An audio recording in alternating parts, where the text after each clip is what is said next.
Hello, everyone, and welcome to the 11th session of the Rise of Astaroth, Curse of the Abyssal Brands. And before everybody does their intros today, I wanted to say one quick thing, which is during the week, I gave a question of whether people were into the lore and wanted lore. And I got a resounding yes, please add more lore. So today, you will be getting lore. So lore drop. Yay! Big AC 130 just punting out things of lore, and you can see all the lore just flying down with parachutes. It's just a giant crate that says lore on it. Just a giant crate that says lore, right? But and yes, the crates are in the shape of the letters LORE. The plan today is, in fact, to, it's not the only, I'm not going to be only giving lore and then, oh no, I'm out of lore, so now we just end the session. But it is going to be, there's going to be a focus on some fun lore tidbits at the beginning of this session. So yeah, I wonder what the lore is for Chess's 986 millisecond ping. I was just noticing that. Yeah, freaking. I feel really bad that it seems like some days just has such bad freaking. Hi, I'm internet. Chess, and my lore is that I live in Alaska. Right. No, it's my laptop. I have really good internet. I know it's my laptop. It is what it is. I'm running on a 3-year-old $300 Walmart laptop. So that would do it. Yeah, that'll do it. Yeah. I mean, it doesn't even have to be 3-year-old. It's just $300 Walmart laptop. That'll do it. Yeah.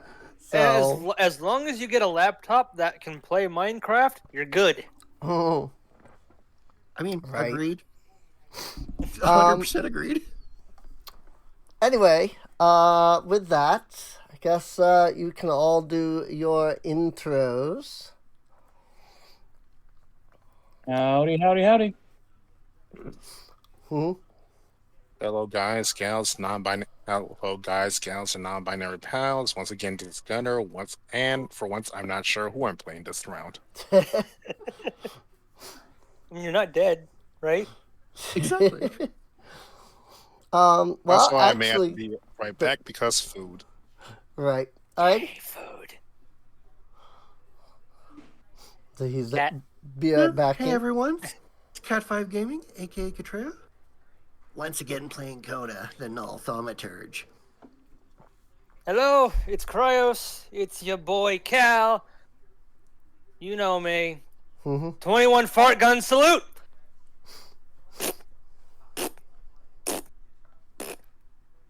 I'm not going to continue that. Well, excuse me, princess. Oh, whoa, okay. Fighting words. All right. Well, with that, I'm Serene. I'm the person that has been working on this campaign, this world, this lore, this everything, and I am excited because again there will be lore drops, so some interesting lore drops this week. I'm more excited though for next week's holiday session. I have a wacky ass build to show y'all. We're gonna be adventuring in the snow. Wait, snow. If will that impede my mechanical processes any? Probably not too badly. I would hope so, because Godzilla does require, or Mechagodzilla does require a pretty neat, nice cooling system. Yeah, I imagine that as like a full blown, mech, you're more or less fine. So Yeah. Now, if you were going into like the pits of hell, that might be a problem. that might be a problem. Yeah. So, well, last session, I do believe you all managed to fight the cult of Lethe, and defeat their abomination, or excuse me, aberration is the term. The false Hydra. That was well timed. I know that wasn't related, but that was really well timed. Oh my god. That was great. That was great. Thank you, Chess. Thank you, Chess, so much. Yes, thank you, Chess's family, because that was great. But yes, today is football. As I posted to the chat, to the D&D group, and so apparently Chess's family is really excited. I don't get it because I don't football, but hey, if people want to football, they can football. I don't play the concussion sport. Right. The only sports that I actually enjoy are the stabbing kind. Fencing and jousting. Fencing and jousting. Jousting can be pretty cool. Those are cool ass sports. Oh yeah. Jousting is definitely a fun one to, like, especially when you're like in the eye and die. Yeah, especially when like you're at like the Ren Fair, and they're doing a joust. I love going there. So, I haven't been to a Ren Fair in like 12 years now. Oh wow! Oh, there's so much fun. We don't have one in this state. Well, we do, but it's like if we were to go to it, we'd have to like make it a 2-day trip. Oh wow! Because it's far enough away that we would need to like be a 3-day trip, because we'd have to go get a hotel because it's like 6 hours away, and then go to the Ren Fair the next day, and then come home probably the day after, since we would spend the entire day there. But which state do you live in? North Carolina. Well, that's an average-sized state. It is. We haven't really looked either. There may have been more that have opened. But back when we lived in Michigan, there was a Ren Fair like 10 hours away from us. And so we went there every year. Every year there's I live in Missouri, and we have a Ren Fair in Kansas, up in Kansas City. And from me, that's about a 4-hour drive, because I live down in Springfield. Right. Thankfully. Yeah. We live on the western side of the state, and the Ren Fair is on the eastern side of the state. So it's like the entire state across. So gotcha. It's over in like Raleigh or like one of the further cities, and we live we're like 45 minutes from being in Tennessee. So we are literally the edge of North Carolina. Gotcha. Yeah, it took me like, when I went to go visit some friends down in Texas, it took me like an hour just to get out of Missouri. Yeah. Yep. Going down I-44 all the way down to Oklahoma. Which, if you ever go to Oklahoma, prepare to see nothing but flats. Yeah. Flats, and it's full of tolls and full of casinos. That's all you see. Yeah. Flat casinos and tolls. We never had to go through Oklahoma, but I remember going through, I think it was was it Kansas or Tennessee? One of the states we had to go through was just nothing but flat everywhere. That would probably be Kansas. I would have to look at a map of Kansas and Oklahoma are just they're pretty much flat. Right. Kansas is just like straight highway, grass, and wheat. Yeah, and like, that's about it. It makes it so susceptible to tornadoes. Yeah. Because you don't have hills and mountains to break everything up. There's no texture. Like it's just it's just there. Yeah. The texture pack is just gone. It's not Kansas. Kansas is way far. It's Kentucky. It was Kentucky that we the had chicken to in the go pan the chicken in the frying pan. Yeah, because Speaking of someone who came from Kentucky, it's actually pretty lumpy in places. Well, the section we went through was pretty flat. Yeah, as someone who lives just north of Kentucky, it's pretty textured. Interesting. Are you in Ohio? No. Indiana? Yeah. Oh, nice. Yeah, we went through Michigan. We went from Michigan down into Ohio, through Kentucky, down into Tennessee, and over into North Carolina. That was how we got down here. There are parts of central and southern Kentucky that can be kind of flat. Yeah. Yeah. All I know is that the part of Kentucky we went through was really flat. Like, it was just nothing but, like, flat farm. Yeah, my state in the southern, southwestern part of Missouri, it's flat, but it's like on a plateau. Right. So it's actually called the Ozark Plateau. That whole thing I live on. Right. But hey, we got some good stuff over here. We got the Showboat Branson Bell. We got Silver Dollar City. If you ever get a chance, I would highly suggest like making a trip down to Branson. There's so much stuff to do. Theme parks, shows. I mean, the Showboat Branson Bell, you actually get to go into a showboat, travel around the lake with dinner and a show. And of course, there's also Dolly Parton's Stampede. Yep. Minus the Dixie. They got rid of that because of, stuff. Mm-hmm. Another fun place to visit in that whole crossover area is Gatlinburg. Gatlinburg. Are they known for Gatling guns? No, it's basically just a lot of oddities, like mini golf you play down the side of a mountain. Interesting. Going up in a big spire.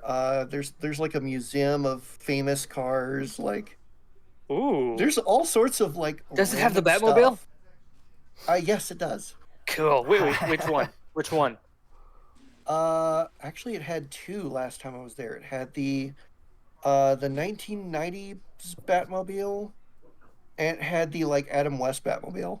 Oh, nice. Nice. Very nice. Did it also have Bumblebee?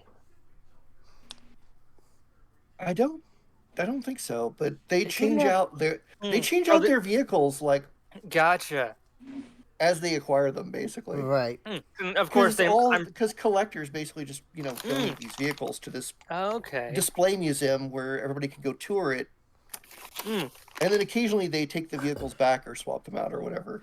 Right. Gotcha. So I'm sure they've had like things like the Dukes of Hazzard. I'm sure. Oh yeah, they've had like half of everything. Ecto 1, the DeLorean from Back to the Future.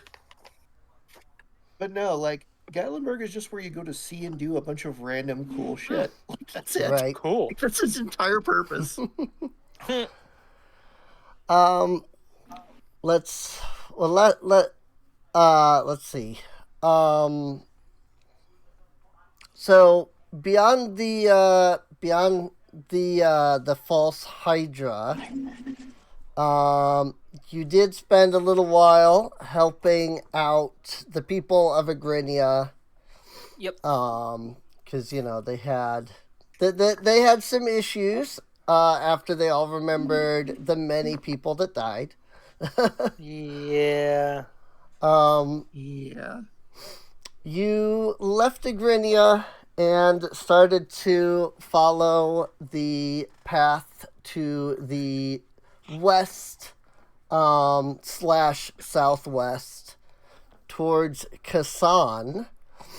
And along the way, you stopped by a cave that your brands seem to want to keep you from going into. Naturally, your instinct was to go inside. This brand can't tell me what to do. I'll bite my own arm.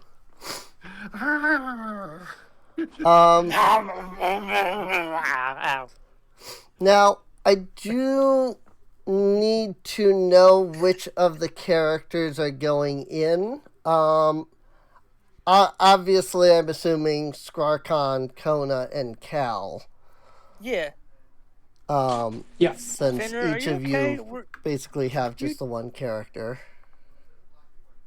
My Fenrir is looking at me like kind of weird, like when I bit my own arm. He's like, "Wait, what the hell?" Right. So I guess it's really just. Actually, he may need to go outside.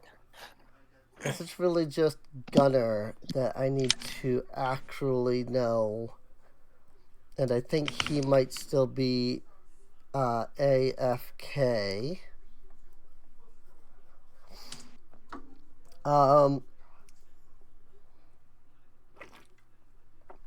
I think Cryos just went AFK to put his dog out, so.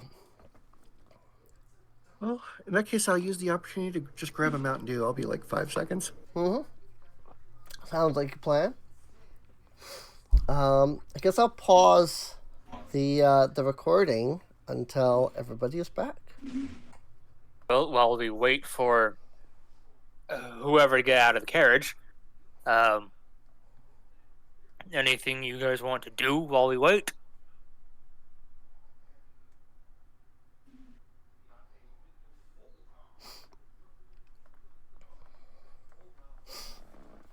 I mean, I don't have a character, so I can't really respond.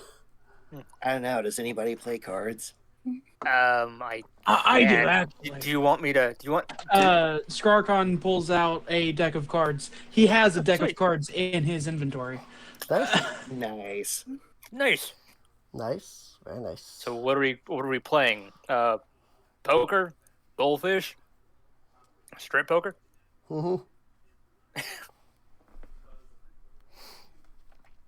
Well, it's really whatever you all want. You know, I'm down for some poker. Sure. I'll do some poker. You want to do small bets or large bets? How about no bets? Because I have no money. Hey, I am saving up for some better runes here on my gun. All right, you just want to play for fun. Fine. Yeah. See? Funny story. I made sure to buy that. Mm. Yeah. Funny story though. Speaking of poker, you know how you have poker and then you have strip poker, right? Right. Well, I went to a friend's birthday party, and we were just hanging out in the garage. It was the garage, and I had brought a chess set along with me, a 4-player chess set, and so it was me and another guy versus my friend's girlfriend and one of her friends. And we played strip chess. Oh my. Yeah, so any piece that got knocked out, you had to remove a piece of clothing. And I mean, I was planning on beating them, but out of respect for the girls, I let them win. Oh, that's a... Otherwise, I would have... I mean, and granted, I would have ended up stripping down my friend's girlfriend just right there. And I didn't want to, And I'm back. Welcome back. Yeah, welcome back. Welcome back. Yeah, I didn't want things to be in bad taste. Yeah, I can understand that. So, the question is, since you're going into this cave, well, I was just gonna say daily preparations. Right. I mean, I imagine everybody's done their, daily preparations and all that. So, Yep, Kona's got her scrolls. I'm pretty sure. Let me double check and make sure I did actually make those. I mean, right. Cal always has his weapon, and he's got a magazine in it with still 7 bullets, so he's good. Right.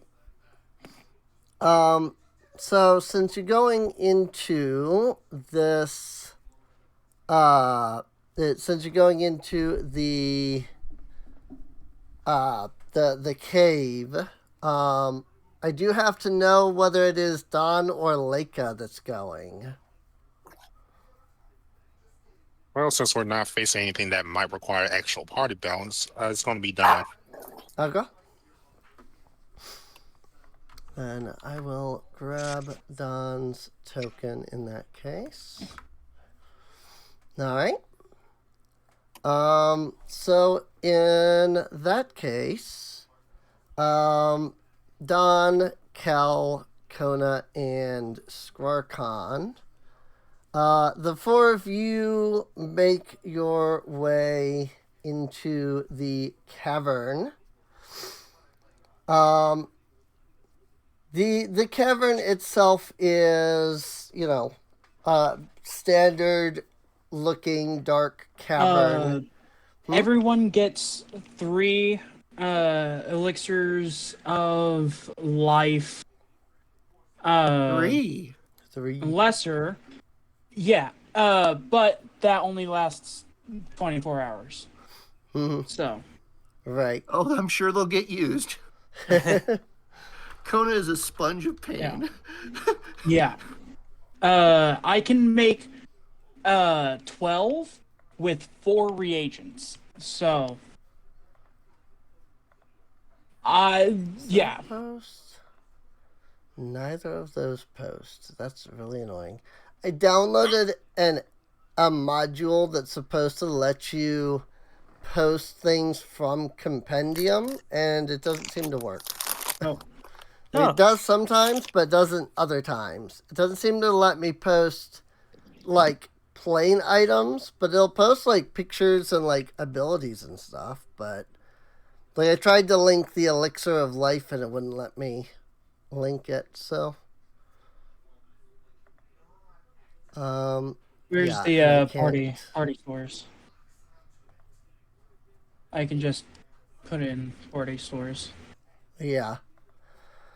In either case, so the cave is dark. At some point as you're going along, you spook a small group of bats that flutters past you. I think I know where we are. We're in the bat cave. Eventually, the cavern becomes less cavernous, and more constructed. If you look in party stores, the elixir, I put the elixirs of life in there, and that little information tag, and it tells you that it's the temporary ones. Cool. Very cool. So, how did we get to the party stores? Click the party token and go to stash. Yep. So divide that as you see fit. Okay, there we go. Yep. Well, subtract 3 for Kona because I already put them on her sheet. So I'll take 3 as well. Well, you could just get rid of those and take the 3 from there because the ones in the party stores has the tag for temporary. Has the tag for temporary. Ah. Yeah. I thought I had that. That's what I had on mine. Let me check. Mm-hmm. Has the tag for temporary. Maybe not. No, yours does not have the tag for temporary on it. Okay, then let me get rid of those. And I'll delete that and just grab them out of the party store. Yep. There should be a. I think I moved them, but I don't remember. I don't see them. Oh yeah, they're in the consumables. So there are 3 in your consumables slot. All right.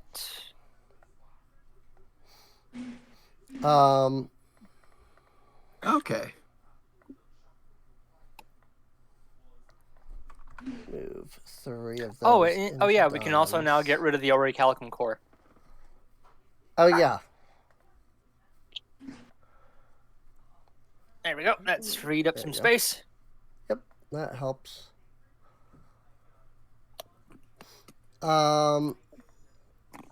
Let's see. I'm just double checking that everybody has 3 of the elixirs in their inventory, which it looks like. Yep. Seeing the party wealth, going down. 10 penny is like super poor. And give the guy at least a silver piece. Let him be happy. Mm-hmm. Well, Scarcon out of... Well, no, it's Siegward that's with the least amount of stuff. You actually have the most expensive gear out of all of us. I do. At 2,400 GP. Yep, 2,400. But I mean, 10 penny has 0, so. Yeah, exactly. 10 penny has 0.0 Yeah, but he's GP. also like a rat. Give him a silver piece to play with. Come on. I don't have money. Okay, fine. He can have a silver piece from me to play with. So in either case, as you go deeper into this cave, the walls begin to become flat, clearly, carved out. The whole cave goes from being this random, up and down, fairly round corridor, to being this very square box-like, clearly carved out section of the cave. You get a little ways in. The Orrery. Until you find yourself opening up into a large inner room. The inner room itself has 8, I think it's 8, yes, has 8 pillars. On each of the pillars, you can see a torch holder. Each of these does have torches in them that are lit. Well, this is fancy as hell. This place is lit.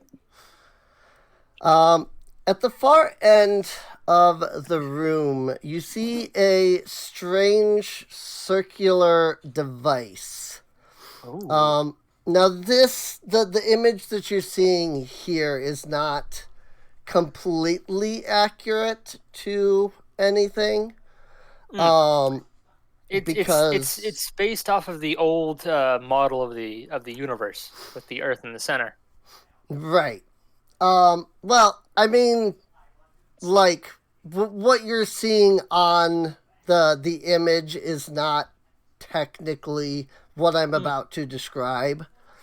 Okay. Because it was just a thing that I pulled out of the textures that I had. So. Okay. That said, there is one thing that is accurate. You can see that instead of there being a sun with planets circling around it, there seems to be a planet directly in the center of the orrery. Let me double check one thing before I end up getting it wrong. Okay. You can see 8 small orbs that are circling the planetary orb in the center.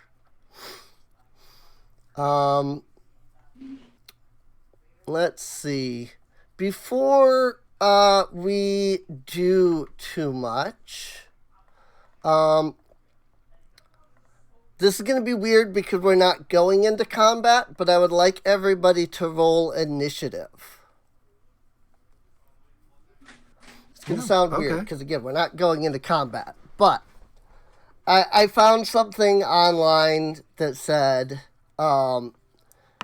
if you're looking to set something up where time is, like, important, a good way to handle that is through initiative. Good grief. 36, 2 33s, and a 17. Yeah, and the fact that his 33 is a crit and mine's not. We rolled the same. Yeah. That's ridiculous, man. That is hilarious. Alright. So you found yourself in this room. And so the idea isn't necessarily that there is combat going. You'll notice there are no monsters. We're gonna fight the planets? We're gonna fight the planets? This is all about seeing who does what at what time. Right. It's more about seeing who does what at what time and like how long you take and so on. So think of it like combat. You know, you have 3 actions and everything like normal, but you don't don't think like, oh well, I gotta prepare to fight. Because there's not combat. So feel free to use your actions to perform perception, I guess investigation isn't in this, but you know what I mean. Occultism, stuff like that, yeah. Right. Arcana. So it does put Kona up first, and of course moving is an action, just like normal. So unless someone's going to stop her, Kona's probably going to spend 2 actions moving. Okay. Get 60 feet of progress, which is a lot, actually. Yeah, it is a lot. But she's got those long, gnarled legs. She just kind of like sprints forward. Yeah, I mean, hey, that is what you could do with 2 actions. So. And then, like, just taking a look at this thing, would that be Arcana, Occult? Like, what would that be? Like, just doing a basic, like, what is this thing doing? What is this thing doing? She's just gonna stand there and, like, observe it for a moment, basically. Right. Okay. I mean, I think it would just kind of be a general, like, perception to begin with. If you're just like looking, trying to look at it. Just watching it first, yeah. Yeah.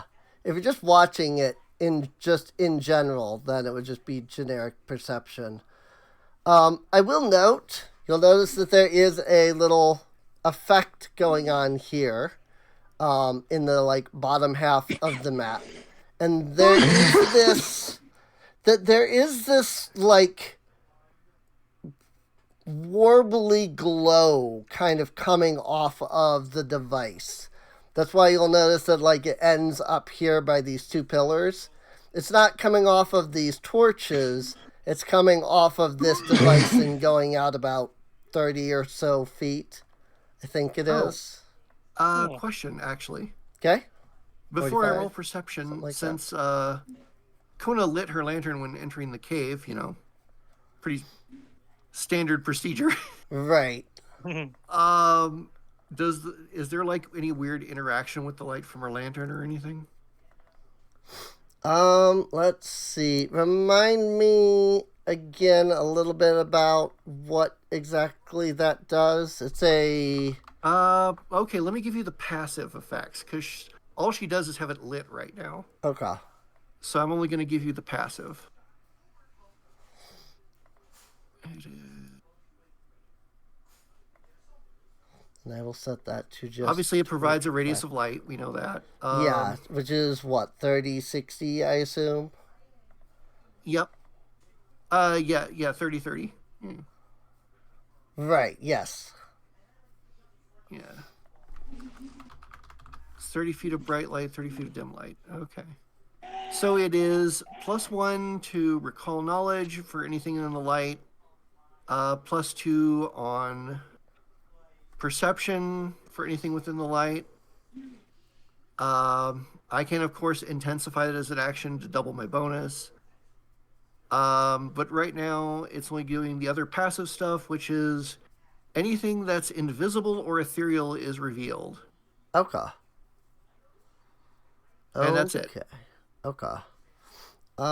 Interesting.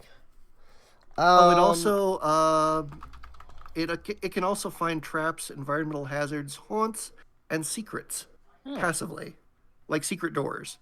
Okay. Very handy.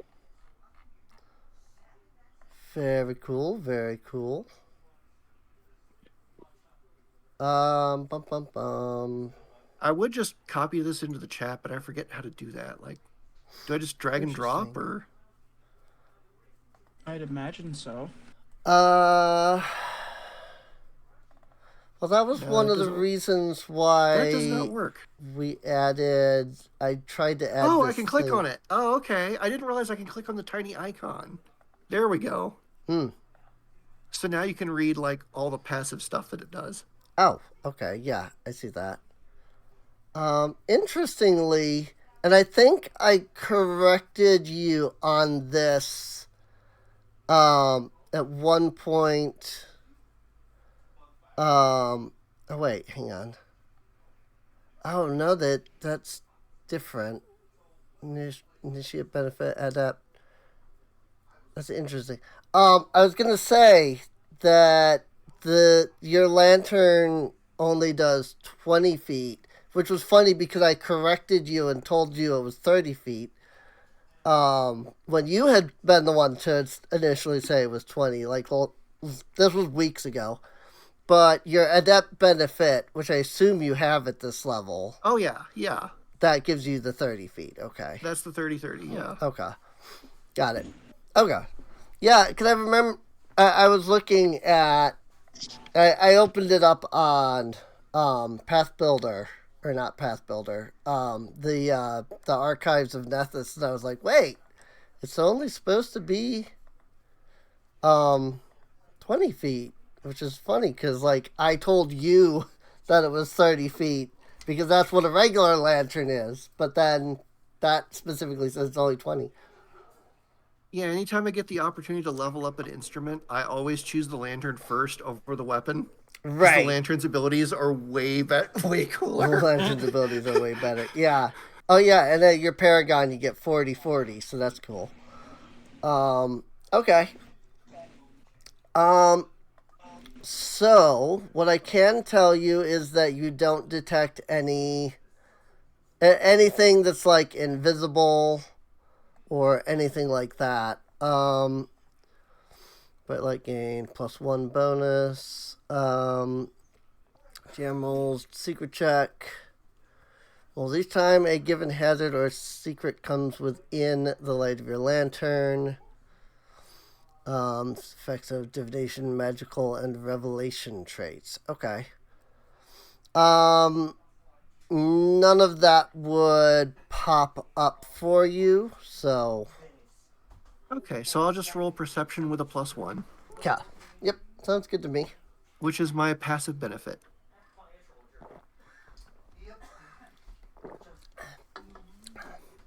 Yeah, you and Doop-de-doop. all allies, I think, right? Yeah, as long as they're within the bright light, even your allies get that. So, 25. You spend a moment watching the device. You can see that the 8, yeah, you can see that it's missing 1. I'm noticing. There's 7 on the image, but there's supposed to be 8. Oh, well. So you can see that the 8 circles are kind of rotating around the central orb, if you will. Let's see. Go ahead. I'm gonna have you also roll me a nature check. Nature. Okay. Nature check on the orb in the middle, specifically. Okay. And I'll also get a +1 to this. Okay.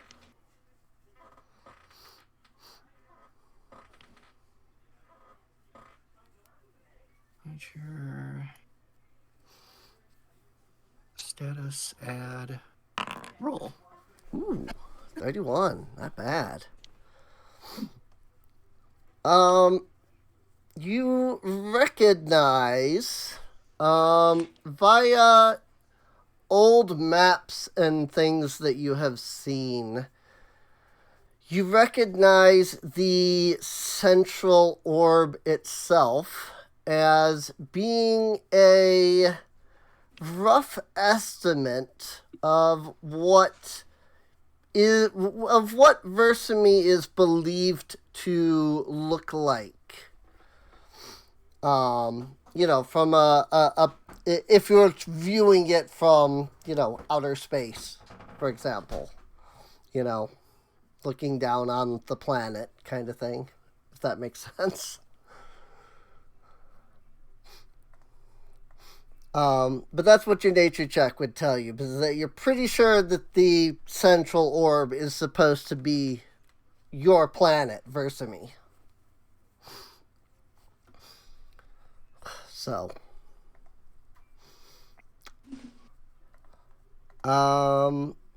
let's see. I suppose with that's Kona's actions.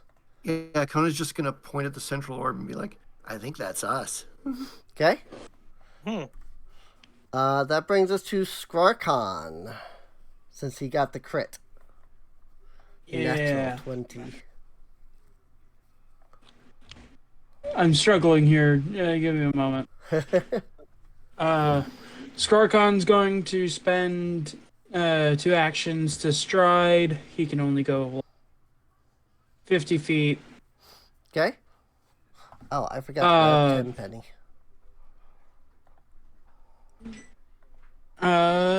He's Just Tenpenny. Can he do a crafting check on the thing from there? To see what like how the mechanisms work, if there's any exposed bits. Yeah, I would say just because you're distant as you are. And I think Kona's lantern is going to cancel this out because you get a +1. But I would give you like a -1 circumstance bonus. But then again, I think Kona's lantern gives you a +1 anyway, so... Yep, +1 status. So you'd have to put both in. Yeah, you'd either have to put both in or just not put either in since they cancel each other out anyway. It. Yes, yeah. It just cancels. So, 32, okay. Let's see. It is a little difficult to tell exactly how it works. But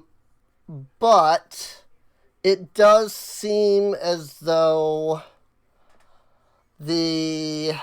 I'm trying to think of how to work. Well, trying to think of what exactly Skarkon is like looking for. Is it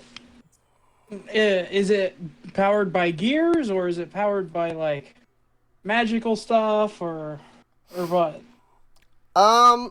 It's definitely powered by some kind of energy that you've never seen. There's no gears, or mechanisms that you're familiar with. So. Huh. That's odd. Mm-hmm.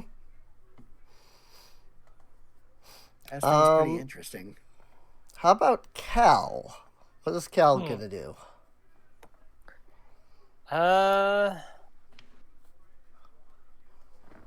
Cal's going to... Well, he can only stride 50 feet. Okay. And he'll do...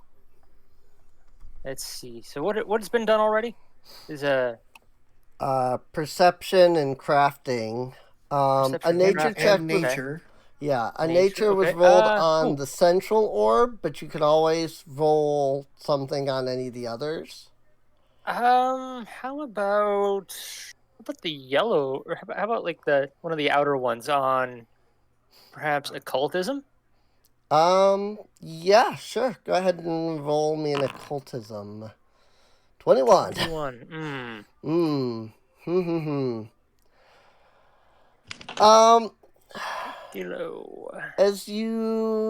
So Cal, as you're kind of looking at it, using the stars and whatnot. One of the things that does catch your interest is that one of the orbs that is circling around the central the planet there.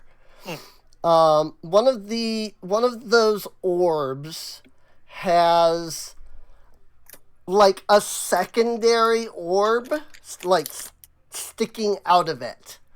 That's like rotating around one of those orbs. Oh, so a moon. Yeah, or you could. I mean, you could definitely view it as a moon. So that's no moon. It's a space station.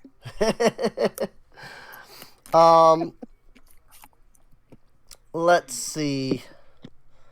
The particular orb that does catch your attention is a sort of bluish color.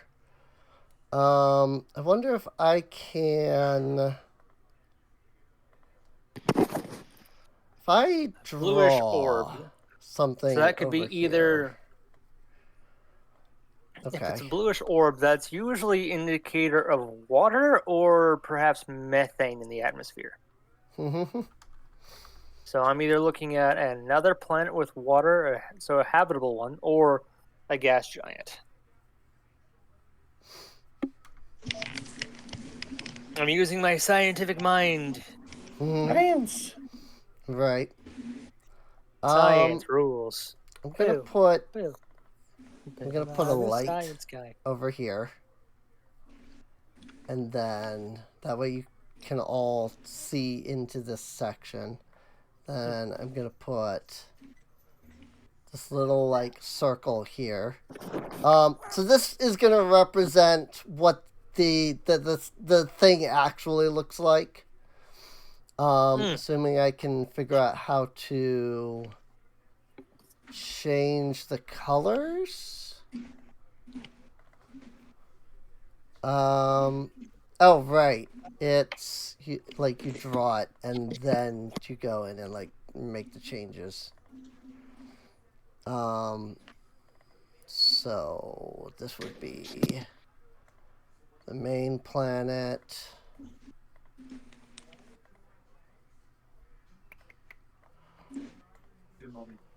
So like that. And then what you're looking at is a little circular thing like this.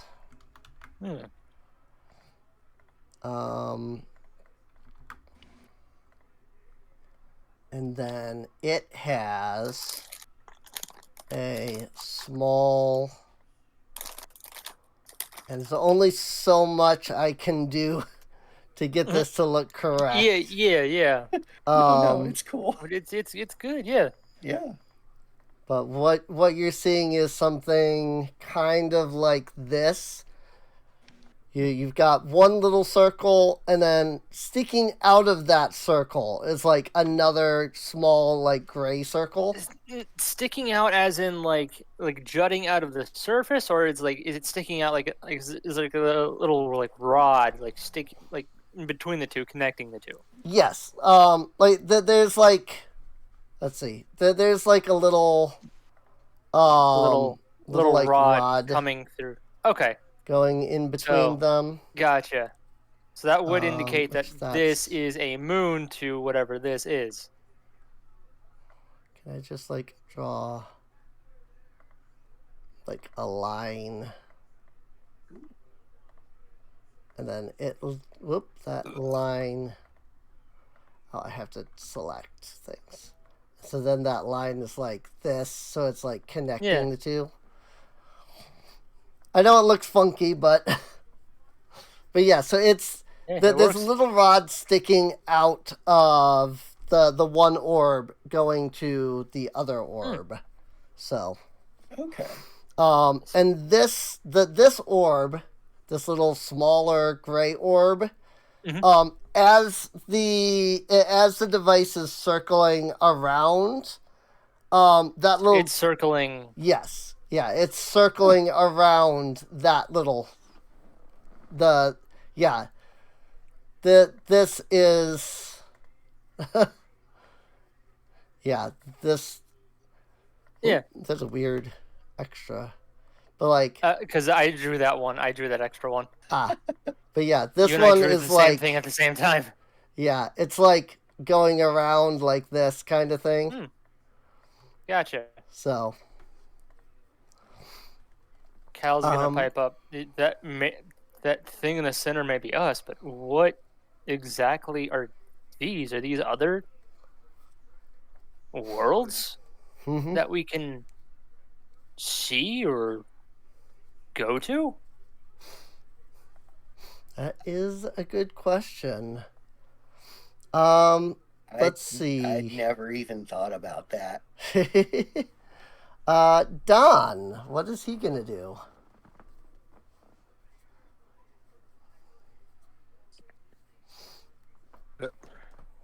So they're looking. Okay, so they're looking down at this. They're looking down at the orrery here. This device down here. Right. So, and this again, this is not an accurate image of what you're looking at. So, because this is just a stock like image that I've just found a picture of. So. Right. if I could have set it up differently, I would have. So, but that's kind of why I've been drawing off on the side here, like what the actual image is like supposed to be. So, Right. the one thing that is accurate is that the center object is your planet, and there does appear to be a yellowish orange object rotating around that. So. We're going to have to come down. And just going to use 2 actions to move. Yep, that's fine.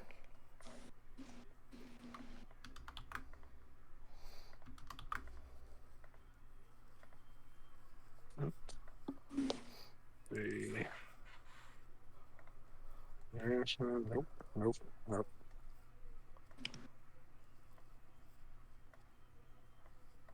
Let's see. So, while you're moving and things, I'm trying to like build an actually accurate version of this thing over on the side here. So.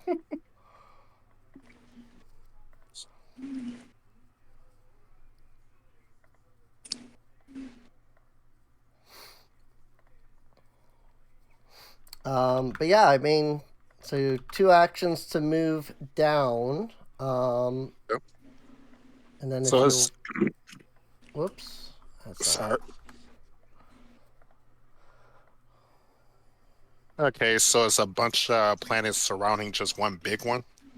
That is what your group has determined thus far. That's what it seems like. Right. If you want to try rolling any checks, you could try, I don't know, Arcana, Occultism, Ain't got that. Religion. What? Ain't got that.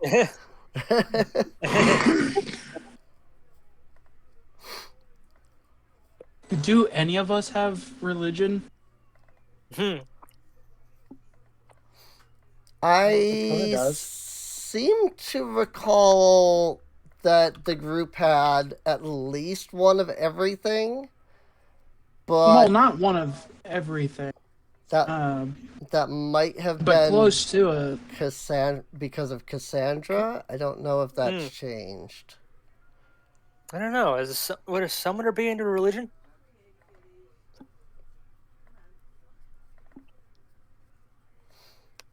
I don't suppose a society check would do anything. Let me think here. A tad unsurprisingly, Scarcod has 0 to religion. Makes sense. Okay. Hopefully that makes everything fairly visible at the moment. So Cal has a +1 to religion, but that's only because that way he can understand it enough to hate it. Let's see. I understand your point, but you're wrong. I understand that for sure. Let's see. Yep. You right there? I don't think a society check would do much.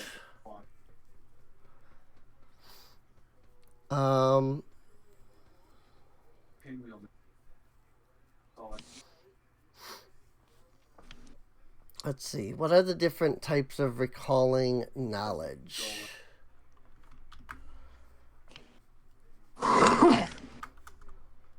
I put it into... Ooh. I put it into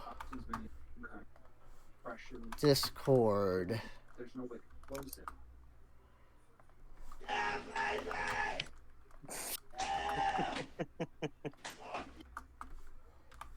There we go. No, that wasn't did it. What I put the different types of knowledge, recall knowledge checks into the Discord there. So maybe that'll help each of you figure out what it is you're trying to roll for. So. And don't forget to give yourself a +1 status bonus for any recall knowledge check. Right.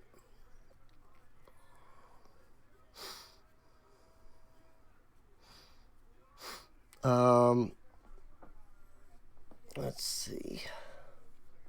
Did Gunner AFK? Is that what? I think it.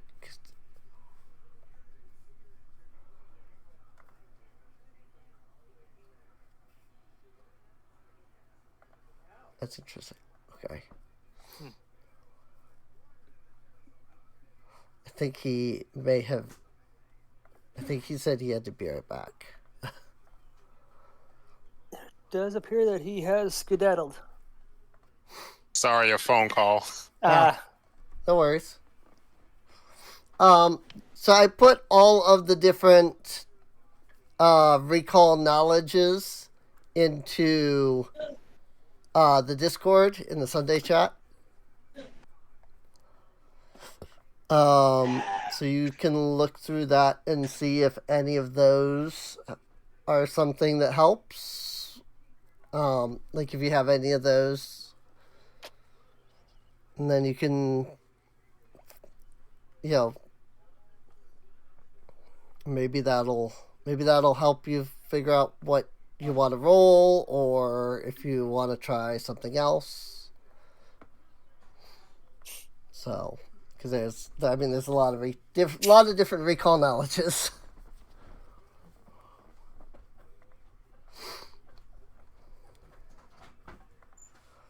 So trying to list them all would just get very painful. And make this one orange, just so that it looks different from the yellow one. Sorry about that. You fine? Okay. No, what was I? All right. Well, society does say local history, societal structure, humanoid cultures. Right. Yeah. So, yeah, that does sound like it would help. Nope. 21. Let's see. At this point, I'm not even surprised at these rolls. I mean, you got to realize that 21 at this level is not bad. Because most of your DCs are going to be between 20 and like 23, I think it was. Yeah, I mean, at least you didn't roll a 1. Yeah. And I mean, that's a 7 on the die, so. I mean, if this were 5e, a 21 would be like, hey! We but, did it! Yeah, we know everything! It's not, 21's not a terrible roll. Yeah, it's every roll helps a little bit. Right. It helps grant us a bigger picture of the puzzle in front of us. We're what, level 9, right? Yes. Yes. We're level 9, yeah. Our average DC apparently is 26. 26? Yeah. Okay. I suppose I had... I was thinking a little lower, so... but that's alright. Let's see...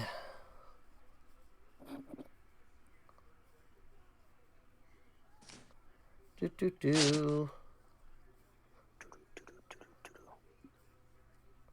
also going to put this in Discord because this is actually very useful.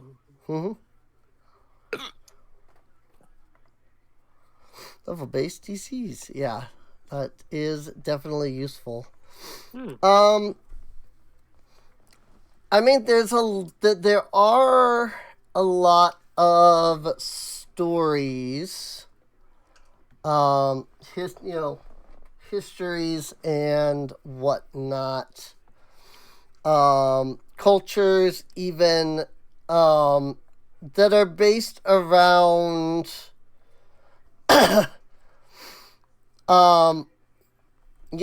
the world being the center of the universe, if you will. Oh yeah, yeah, that's pretty common. I don't know that you would get any more direct than that out of that. But it seems like it's sort of the device is sort of building off of that idea that it's like, Versamy is the center, and then there's these other things around it. So, Kona, before we go to you, all of you hear a soft voice that asks, "Do you understand the truth before you?"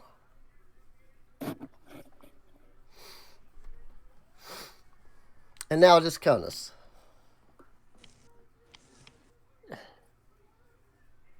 So we all heard this voice, right? Yes. Yep. Everybody heard the voice, so. Where it came from, you're not sure. It just kind of seemed to be all around, so. Not really disembodied voice. Like, I know that Cal pops up and I was like, isn't it supposed to be where the sun is in the center and not our planet? I mean, I'm getting a headache just thinking about that. Yeah, that's out of my skill set right there. I mean, you got to understand, I'm being really open-minded here, but most of my people still believe, like, the sun is Yinogu's anger and Rifnar pokes holes in the sky, and that's stars. This to say that I'm a little out of my depth here. What do they believe? What do they believe? The planet is flat as well? No. Truth be told, my kin believes that, actually I really don't know what my kin believes in. We know there's a planet, but most of us just think the planet is just kind of there. Yeah. And there's just a bunch of magical, weird stuff surrounding it. Magic. Look, ever since I discovered alchemy, I haven't really been in touch with any one of my own. So, I'm pretty sure I don't have to spell it out for you. So this is saying you were exiled. Multiple planets, and the sun is a thing. Okay. It's hard to believe, yes, but imagine what you could see with, I don't know, a telescope? Who knows? What's a telescope? Oh. It's like a pipe with glass that you use to see far. You see on how most firearms there's a scope? Telescopes are bigger. Whoa. But they allow you to look into the stars. I don't even know what the thing on your gun does. The only one that has a scope is the Shabad rifle.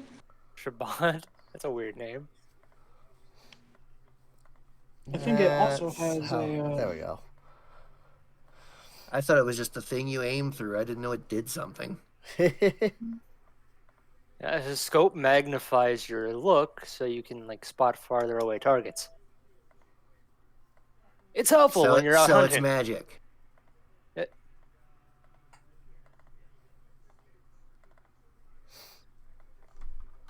All magic is... Not exactly. There we go.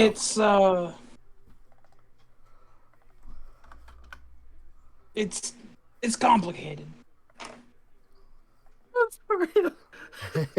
I love portraying how oil and water Conan science is. It's probably too complicated, honestly. Mm-hmm. So Conan just kind of like shakes her head, and then she's going to spend 2 actions casting Detect Magic on this thing. Sure.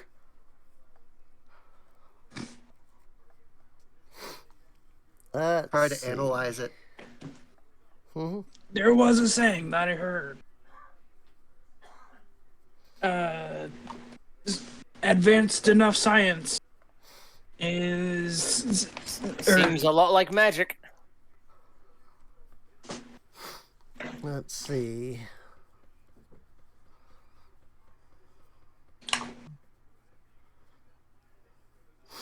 Let's see. Learn the School of Magic for the highest level effect within range. Know your magic you're fully aware of. Do illusion magic only if that magic effect is lower level.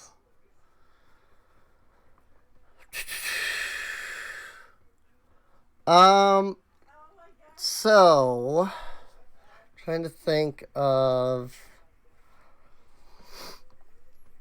how to word it exactly.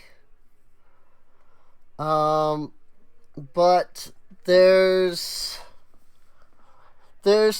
something not inherently magical about everything. Like you, when you attempt to, detect the magic around you, like it doesn't feel like magical. There's nothing more magical in the area than the ambient magic always is. The device in front of you is not using any type of magic to sustain itself or rotate the orbs or anything like that. Just all the same, none of the torches are magical. The room itself isn't magical. So everyone's gonna see like Kona cast Detect Magic and then just look really confused. She's like, "There's no magic. How does it work? Why is it working?" She looks like really unhappy about this. Right. And she's gonna use her third action to move up and just start like poking at it. Alrighty. She doesn't Sounds like like this plan. thing. It's weird. Why is it not magic? Let's see. Skarkron. Alright, Skarkon. I mean, there's really not very much he could do. He's gonna use his first action to move up. Okay. Has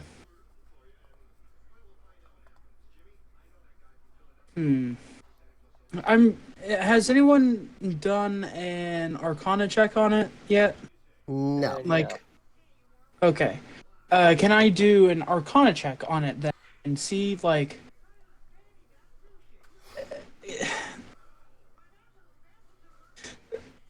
If, like, you said it wasn't, mechanical. It's completely non-magical. Yeah, it is completely non-magical, but that does not necessarily mean that what is being shown couldn't have something to do with magic. Because Arcana is used for recalling knowledge about arcane theories, magic traditions, creatures of arcane significance, or like things about like the planes, And if it's showing something planar, that would definitely apply. Right. So you can, you can roll an Arcana check. I mean, I can't tell you if that applies until after the check is rolled, but you can roll an Arcana check. So, 32. Cool. Let's see. Well, one thing that you are, very sure of is the yellow orb specifically is meant to depict the sun. Beyond depicting the sun, you feel like that there are a number, and I'll show this this picture here to kind of let me see. Oh, and that should be a 33. Not, I don't know if that makes a difference, but right. Yeah. Right. I guess let's just put it in tiles and call that good. Because I don't remember where I even have this saved. But what I can do is there is a that's huge. There is a cosmology chart. Let me resize this for you so it's not ginormous. It's just resizing is not quite so simple in this program. You can't just say, hey, change it to like this size. So there is a cosmology chart. Hopefully that's not too difficult to see with the effects going on. But you can see, I have something. You can see that there are, the different planes, and the colors of the different planes around this, around the standard cosmology, do seem to match up pretty well with the colors that are being depicted on the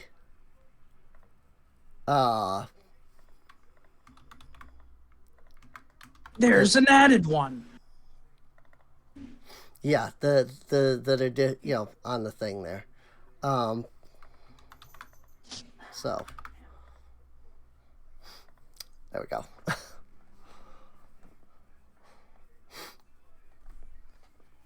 But yes, there does seem to be one extra on the orrery that is not on the standard cosmology. So. Oh, this is planar. Huh.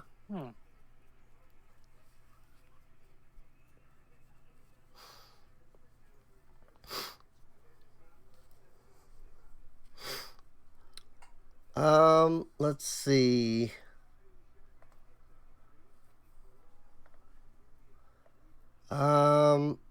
Let's see. I suppose that's 2 actions, isn't it? So Skarkon still has one more.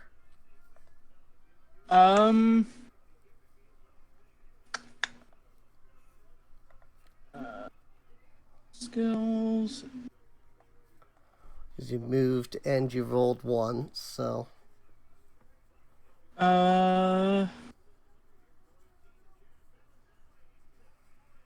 Would crafting help? I've already tried a craft. You already tried crafting. Yeah, he did a crafting check on it. Okay.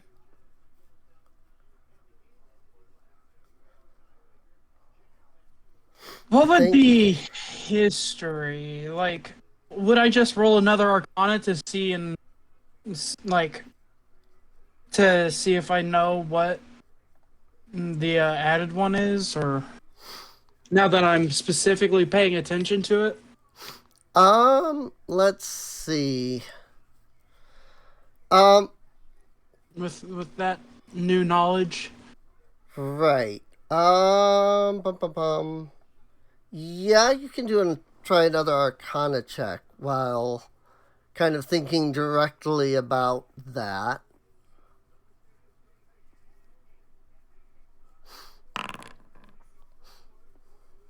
Alrighty. So let me think here. There is no known eighth plane, if you will. The planes are Phaleus, Erebus, Limbo, the Abyss, Tecduin, Tartarus, and Elysium. You also know that from Phaleus there is also the Spirit Stream, which you're able to pretty well guess could be the little silver circle sticking out of the other one. But beyond just the added yellow orb, you do notice that there is no representation of the elemental chaos, the ethereal plane, or either the Fey and Shadow realms. Interesting. Which does seem odd. Because those should definitely, if it is a cosmology chart of the planes, those should be on there, and they're not.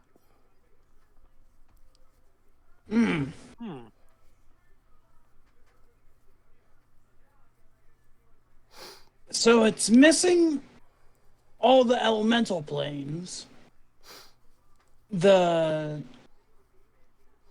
Fey and the Shadow. Yep. Do any of us, like I don't, but do any of us draw from the elemental planes? No, I don't think so. No. No, I don't have any real involvement with the elemental planes. Yeah, I'm much more in tune with this one we're on. The material. The elemental plane of dirt. Yeah, the plane of wounds and bodies, I guess. Speaking my language. Just as long as those bodies are, not us and we're not dead. I'll make sure you all stay alive. Good.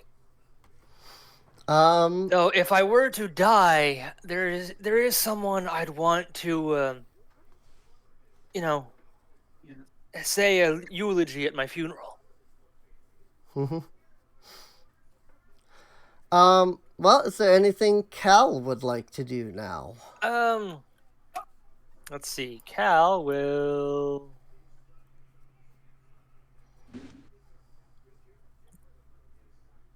He'll stride up to it. And he's going to... Let's see. He'll see if he can, tinker around with it. See if he can, stop moving things, move things further, faster. See if he can, unscrew things. Basically, he's going to try to tinker it with it like he would a Lego set. Okay. I mean, that would be a crafting check, so...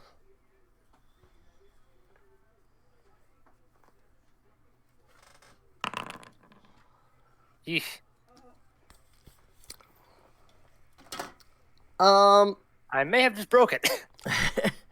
You bend down and attempt to see if there's any way that you can tinker with it. You end up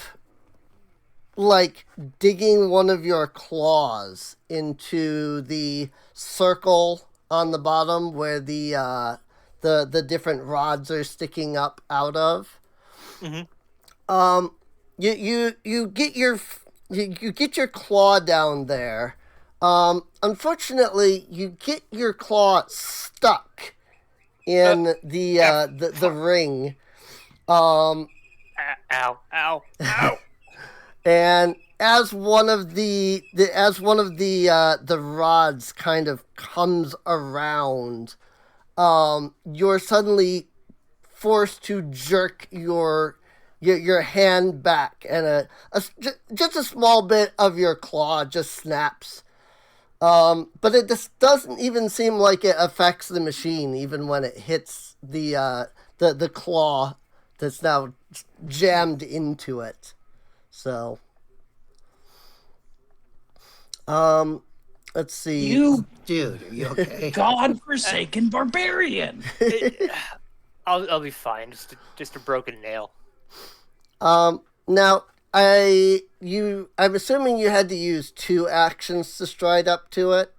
Yes. Since you had to move 35. Okay, so that is 3 actions. Yes, that is all 3. Done.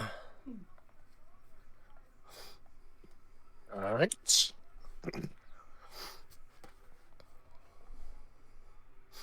I will move this over so that it's not directly in the middle of everything.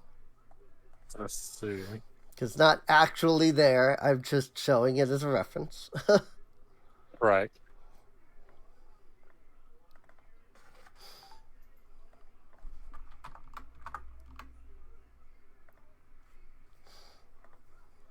There. I have lit it up as well so that it's visible.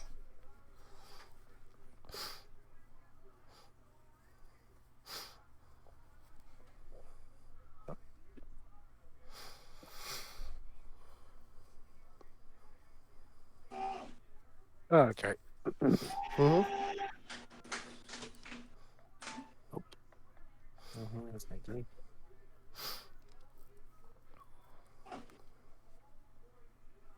I mean, really, all you could really up. So, is there anything to? So it's just moving on its own. There's no like rods, nothing to pull on, nothing to adjust. That's kind of what I did. Yeah, none that you can see. You can attempt a crafting check, just like Cal did. But Cal just failed his crafting check, so that wasn't necessarily that there wasn't. It's just that he rolled a 19. Yeah. So a broken nail. That was a 5 on the die, so. Yeah.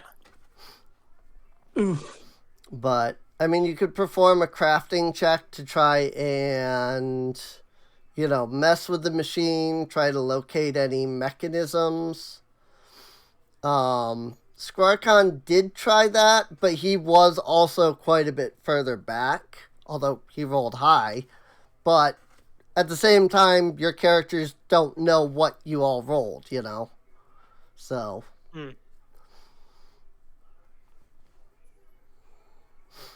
So, I mean, it's up to you what you want to do. I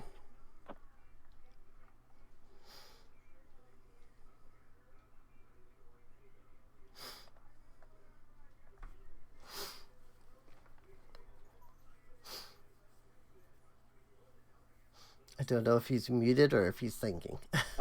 Yeah, I was thinking. Okay. You just have a tendency to, to accidentally be muted, so I wanted to be sure. Yeah, I wanted to be sure you weren't saying something and we were missing it, Well, it's more of a reason I just don't know what to do. Okay. I mean, because he doesn't have his magic ability anymore. He's not training like kinda. Most I can probably do is just try another society check. Right. Let me look at your proficiencies. Ooh, yeah, you have no skill. You have no skills based around like knowledge. I see that. Could do maybe perception to see if there's any like mechanism to control it. without, sticking your hands within the crevasse. Right. That is always an option. You could try a general perception check. I guess so. So make sure to hit the perception check under the attributes, not the perception initiative. There you go. Let's see, 22.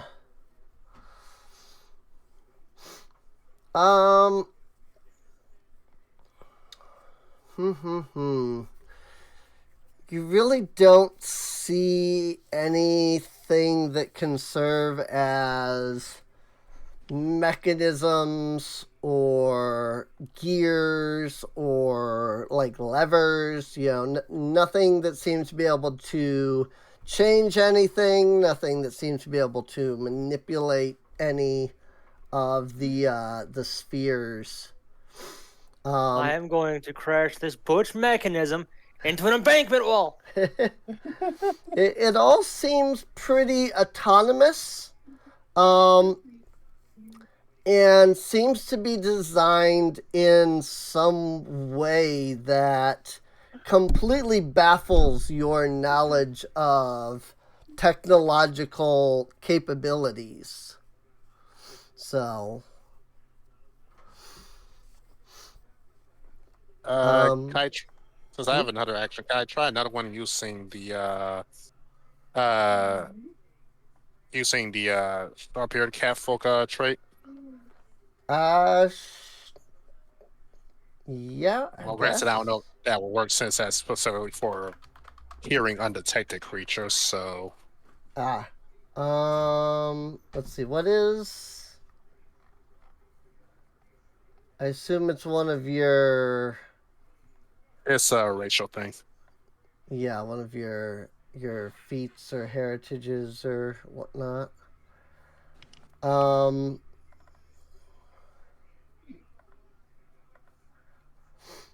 sure. I didn't mean to put that in. Oops. Let's see.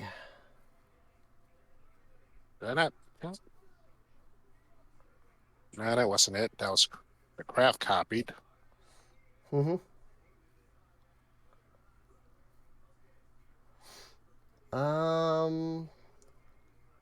General feats, skill feats. It's an ancestry feat. And so, yeah. I'm not sure why it's not copying. So I'm just hitting description in chat, but.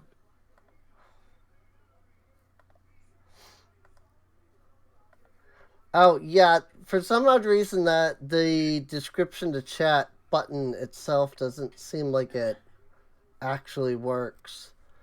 So you're going for the Predator's growl? Well, more so just to hear the thing in general. Try and see if I get the +2 circumstance bonus. Okay. Yeah, you can do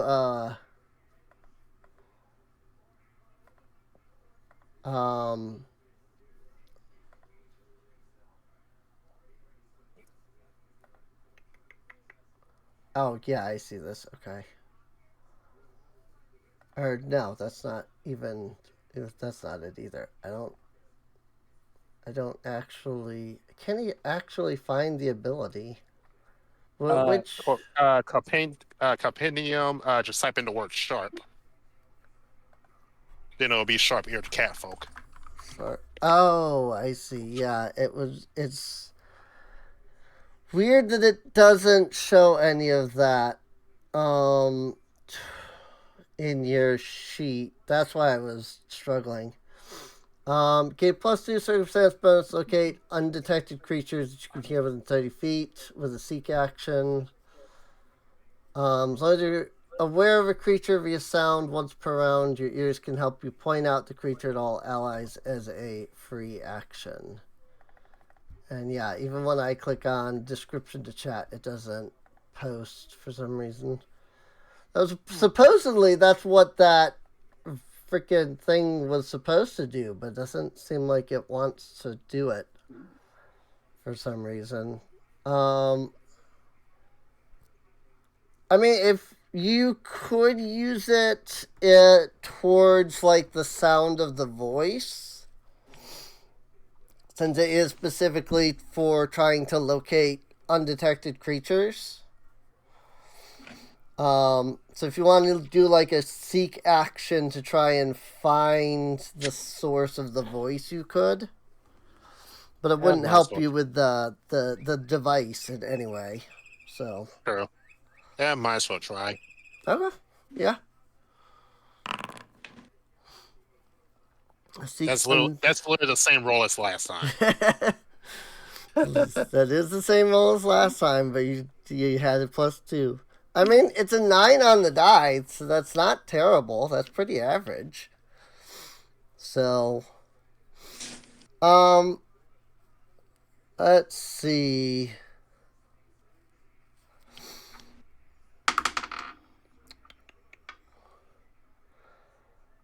So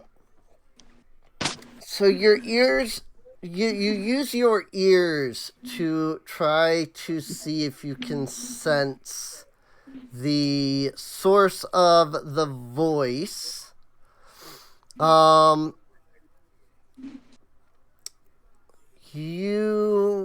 see. You do get a sense that the voice was coming from roughly somewhere near like the center of the room.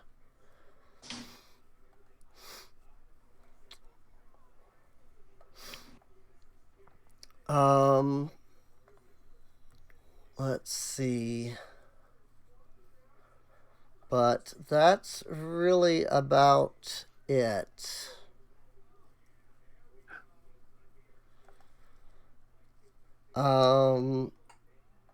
Let's see. So before we go to Kona's initiative,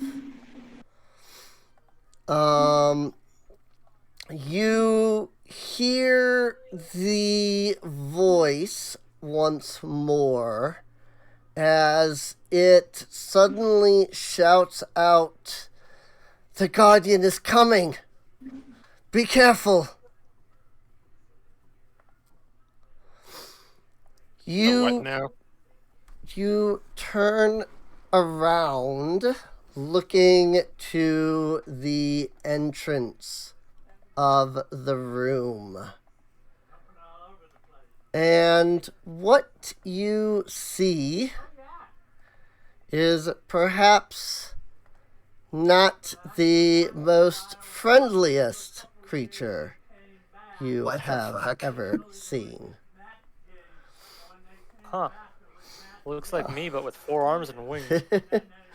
The creature stands at almost 10 feet from foot to the top of its back, I suppose.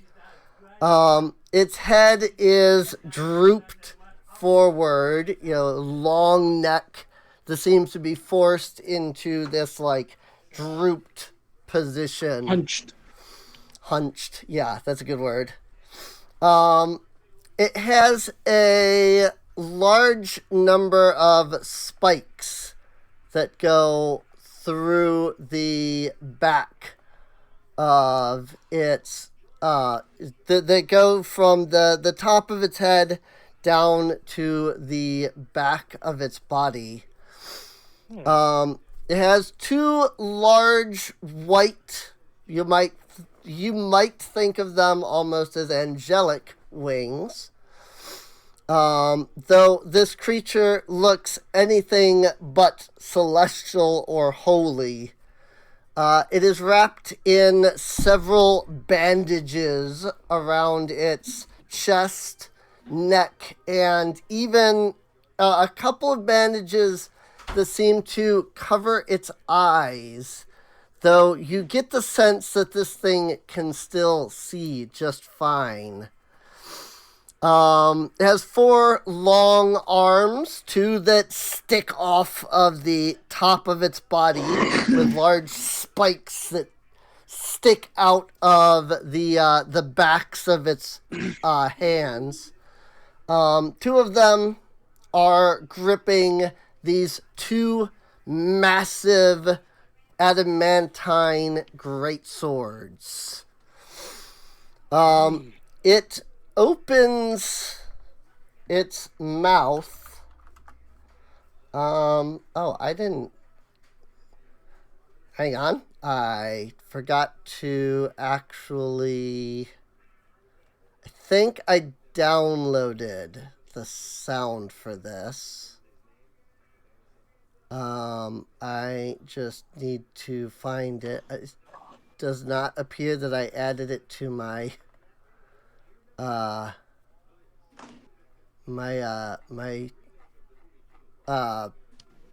thing.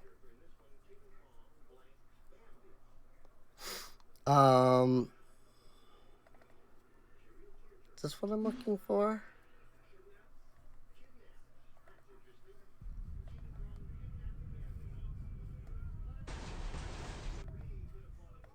That's not what I'm looking for. What am I?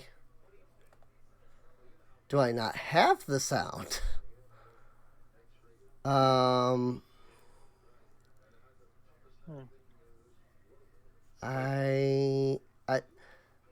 I have many sound effects, but I don't know which of these are what I'm looking for.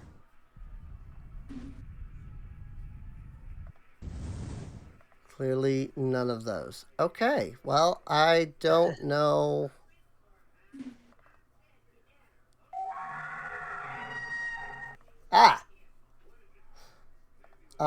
Well, the podcast got a pre because I found it by playing sound effects, and it's not wanting to let me add it to voice mod, unfortunately. I don't know why. It just says that it says an error occurred, try again, but does not say what the error is. Huh. Let me try adding it directly instead of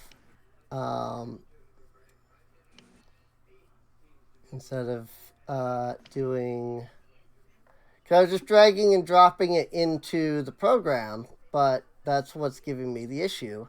So let me see if I can. Nope, directly importing it doesn't work either. So rip that, I guess. I do not know why it is not working, and I have no real idea how else I can play it, unfortunately. So that's a little unfortunate. Well, it lets out it. If you go back and watch the podcast, you'll hear it for a second.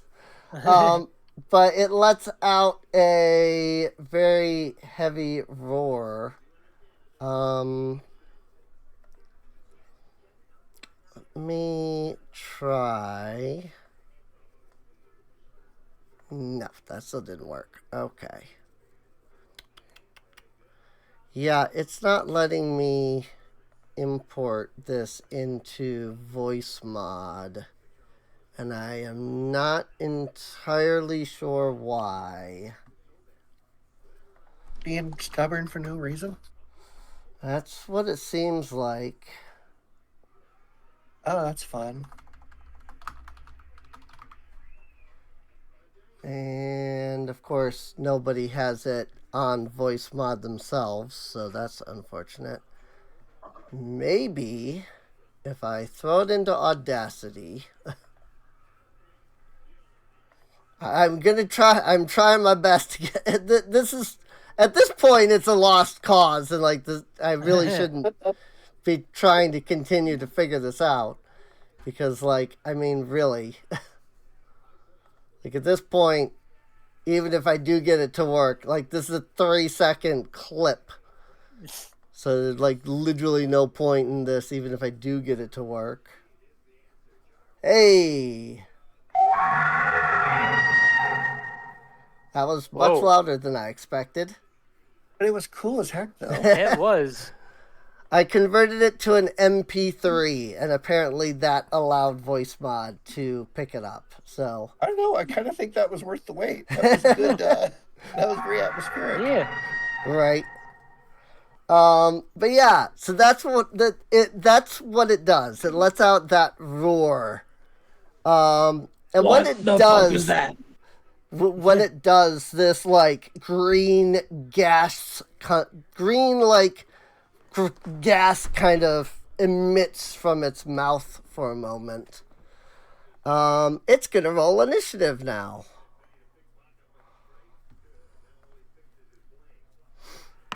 Assuming that it doesn't crash my computer in the process, because that lagged to heck. You hear the voice once again speak up and say, you must be careful. That thing is not real. And with that, Kona, you're up. Looks pretty fucking real to me. So, let's see. Kona's going to do her exploit vulnerability first, since that only requires line of sight. Okay. What is this thing's level?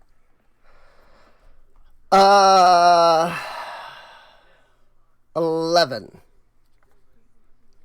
Oh, that's a 28.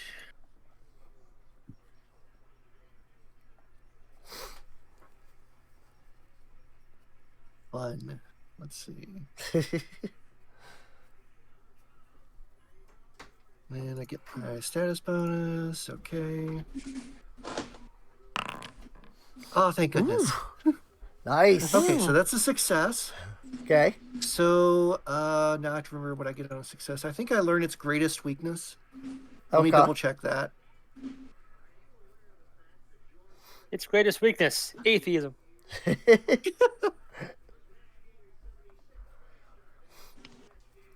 Yes, I learned its greatest weakness, if it has one. Okay. You know that it is harmed by fire. Oh, yeah. Yeah. So, since Kona has the feat that lets her make that intrinsic to herself, her sword bursts into flames. Oh, hell yeah.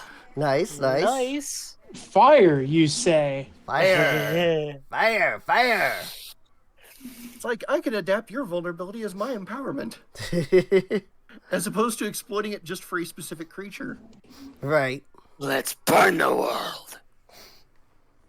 Of course, I'm assuming Kona makes sure to pass that on to everyone, but... Yes, vulnerable to fire. Vulnerable to fire. Use fire. Fire's good on this thing. And I just upgraded my weapon. Thank you. Alright, so what is its fire vulnerability, so I can put that into my exploit? 5d10. It takes an extra 5d10 from fire? What? 5d10 from fire. 2d8 from areas or persistent damage. Dang. Oh, she is going to destroy this thing. Leave some for the rest of us. Come on. Well, who's next after Coda? You. But I can't fight it this round, though. It's, like, way too far away. Yeah. It's so that's way one over there. action. Probably going to use the second action to move. Okay. Yeah, she's going to move up to... Now, let's see. I don't know how far this thing can move. How far is it away? It would have to move... 35, I think. They have to move 30 to get into melee with Kona, right? Yes. So the question is, can it move 30? It's pretty big. It probably has a long stride. Mm-hmm. I'm within bombing distance. Okay, so this is what Kona's going to do. For her third action, she's going to go ahead and intensify her weapon so that if it moves up, her reaction attack will be like mega charged. Okay. Sounds like a plan. Squarcon. Squarcon is going to tell Tenpenny to start crafting some bombs.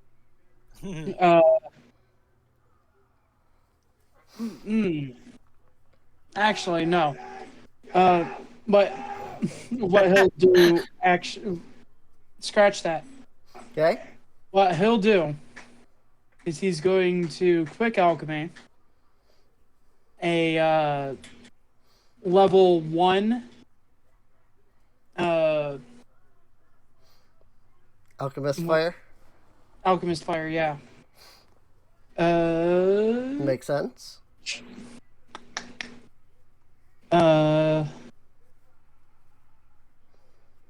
Inventory there. And since it's his perpetual infusion, it doesn't cost anything. Right. Going to load it up and going to shoot it at the dude. Okay. Because I have a range of 60 with bombs. Nice. With my bomb launcher. Sounds good.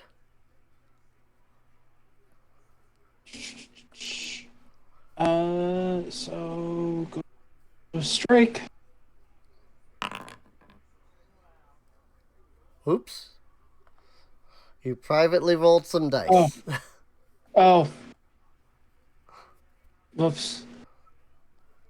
Which is interesting. It doesn't even show me, so that's interesting. Yeah. It just says just privately rolled some dice and then question marks. Sorry. So, oops. You good?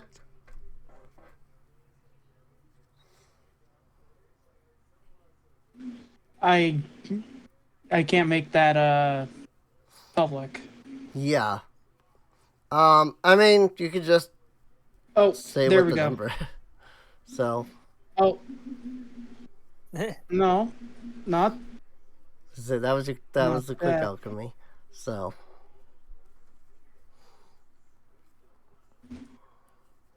Well, it doesn't even say what I rolled anymore. Huh? Where the hell did it go? What? Okay. Well.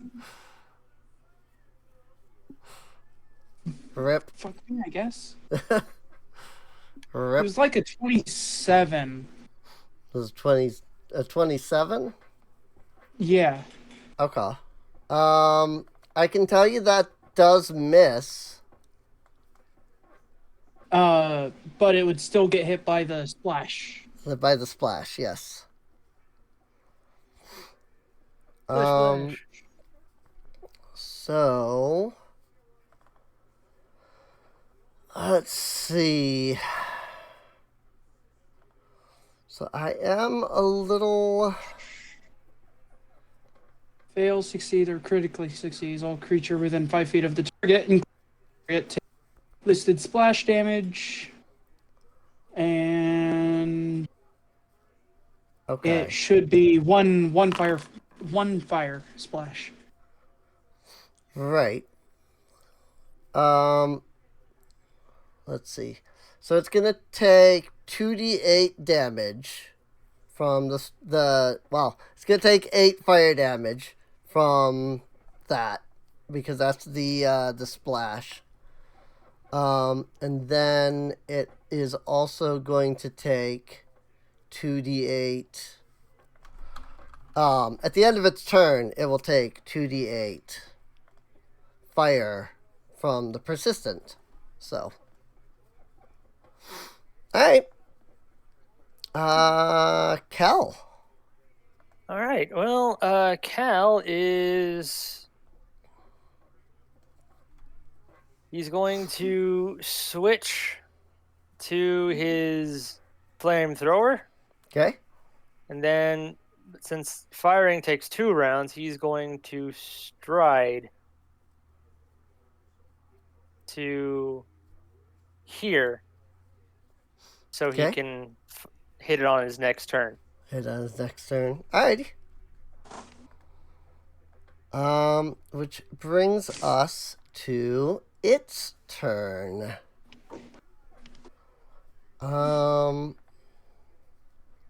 Oh, you should have probably stepped up next to Kona.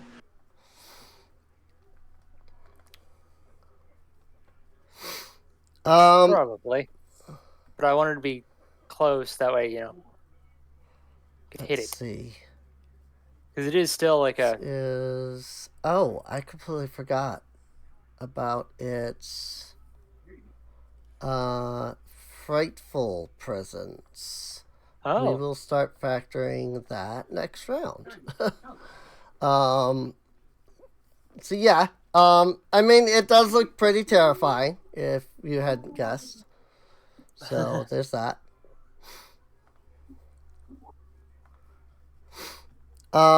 It breathes in. That is incorrect. But thank you for trying, Foundry. Because it needs to go this way.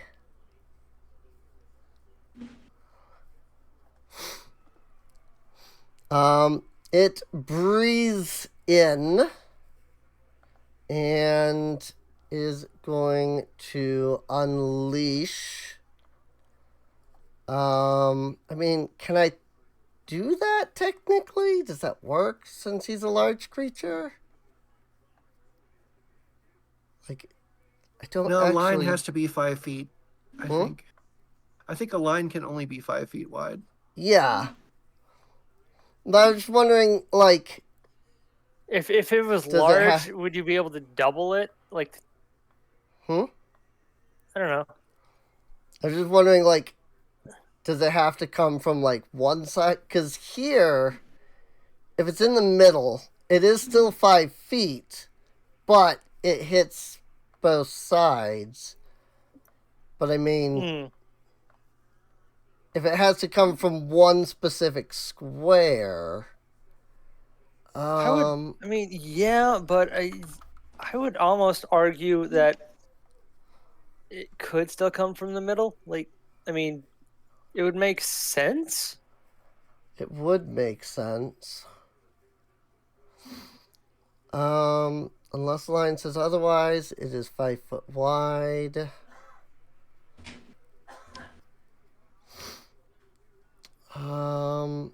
Unless there's more to it. Let's see. What does...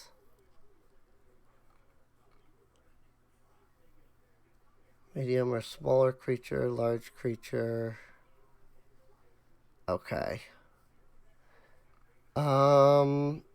It, according to Pathfinder's graph, a line from a large creature has to come from one side or the other. It can't be in the middle.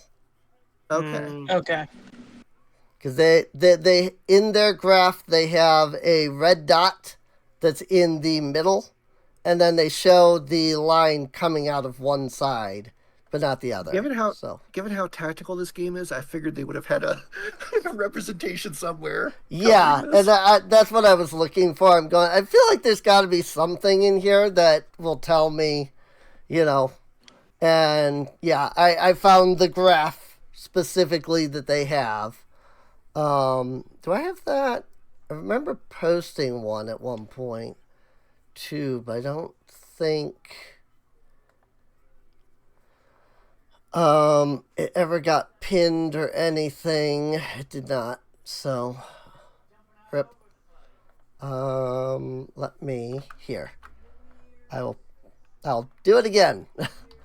This is their graph that they show. And you can see in this graph, they have a line in the bottom right corner. And you can see there's the red dot, which represents the monster. And you can see it's coming from one side of it and not the other. Or even going through the middle. So So in that case, it will shoot like this. So it takes in a deep breath and a massive beam of energy shoots forth from its mouth. Kona, Tenpenny, and Skrarkon are all going to need to make DC 32 reflex saves. Oh dear. Ooh, 31. 34. Nice.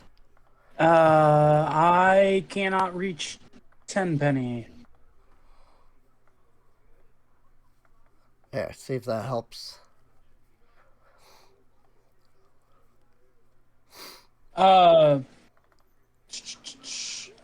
Since he didn't take an action last round, I believe he's dodging because, familiars and all that. Familiar rules. I think resistant. I'm not. Yeah, I don't really know. We'll say it is for now. Okay. Until we find out otherwise. And dodge does what? Let's see. That is not what I'm looking for. Dodge. Is there a dodge? Is it called the evade action?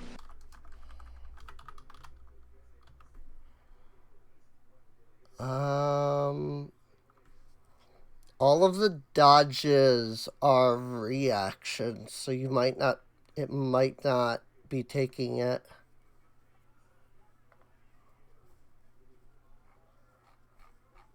I don't see a dot. I don't.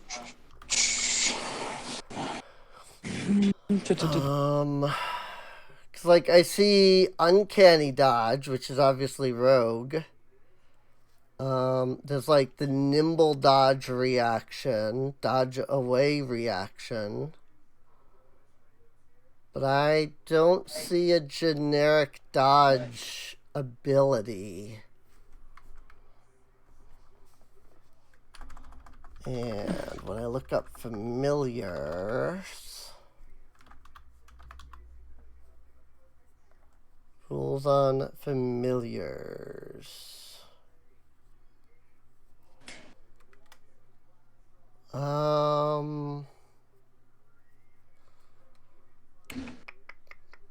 Let's see. What is your class again? Alchemist. Alchemist. Can I imagine that? Because the general rules on familiars didn't say anything. Yeah, I was looking for that too. Can't find anything. Okay. Yeah. I get Tenpenny from my ancestry though. Oh, you get Tenpenny from your ancestry. Okay. Yeah. So reflex? Yeah. Should just be like a normal reflex roll.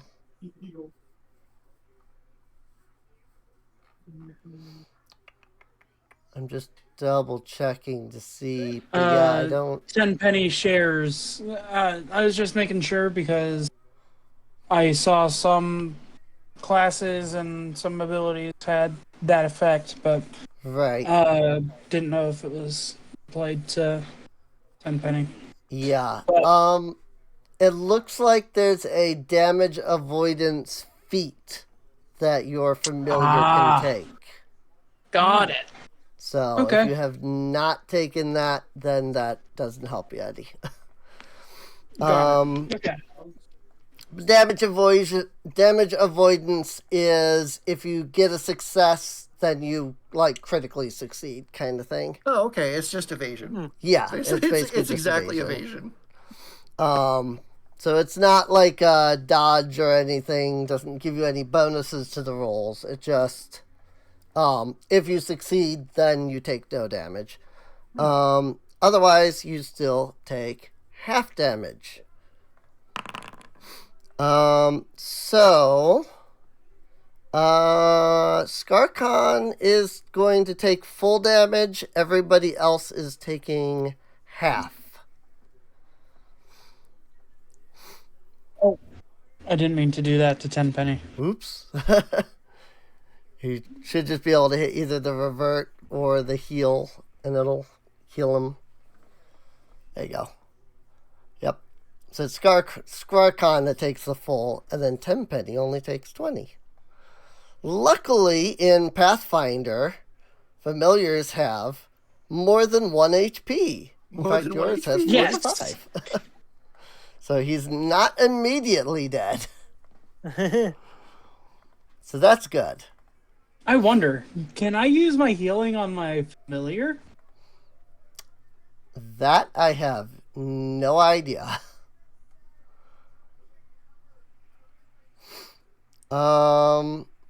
Let's see. So after shooting that, it is then going to use its third action to stride up to Cal. That's so unfortunate. And get right in his face for a good, loud... Don. Okay, Mr. Moose thing. Sounds like a moose. Also, yeah, it's going to take 7 points of fire damage. It's going to critically fail its recovery check. Don, if you could make a, will save against Frightful Presence? Let's see. Yes. Yeah, so at the start of your turn, you'll need to make a will save against Frightful Presence.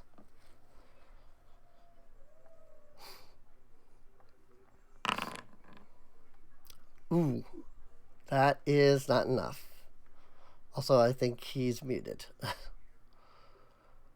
So that is Frightened 2.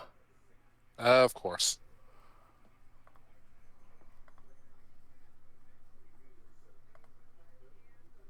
There we go. Alright, now you can take your turn. Alright. Yeah. Yeah. Damn. Okay.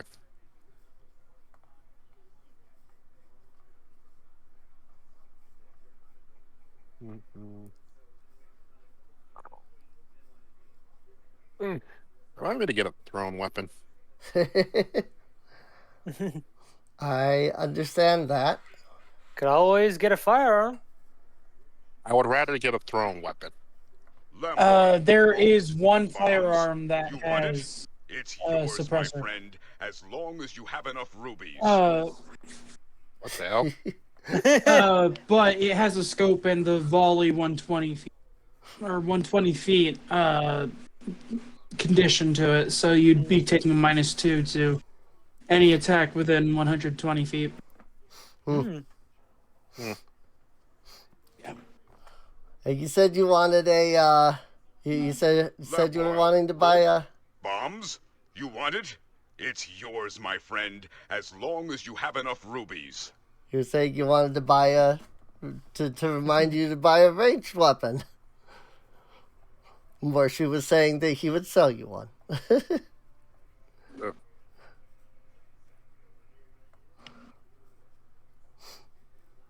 I might have discovered a website that lets me download sound effects, and so I have many now. Oh.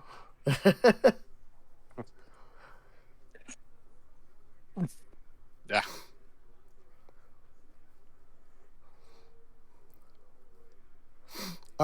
So let's see. So you use one action to stride, I assume?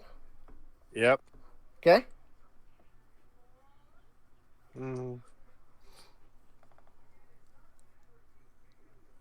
honestly, since the minus ones, I don't. For one, I don't trust the art. I don't trust the freaking dice roll on this thing enough to even try and go up for a strike.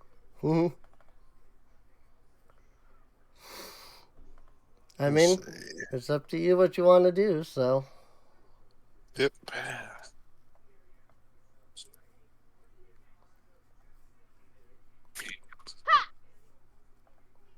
Whoops, that was okay. Link. That was not Link, actually. Okay, Linkle. That was not Linkle either.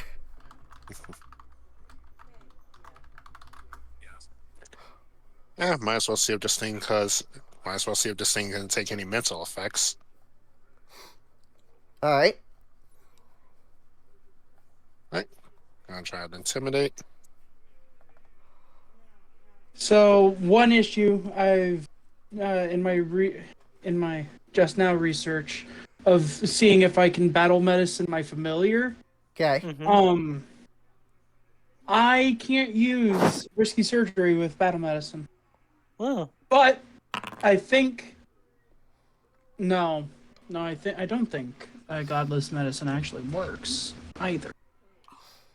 36. Or godless healing. Okay. Unfortunately, it seems unaffected. Figured.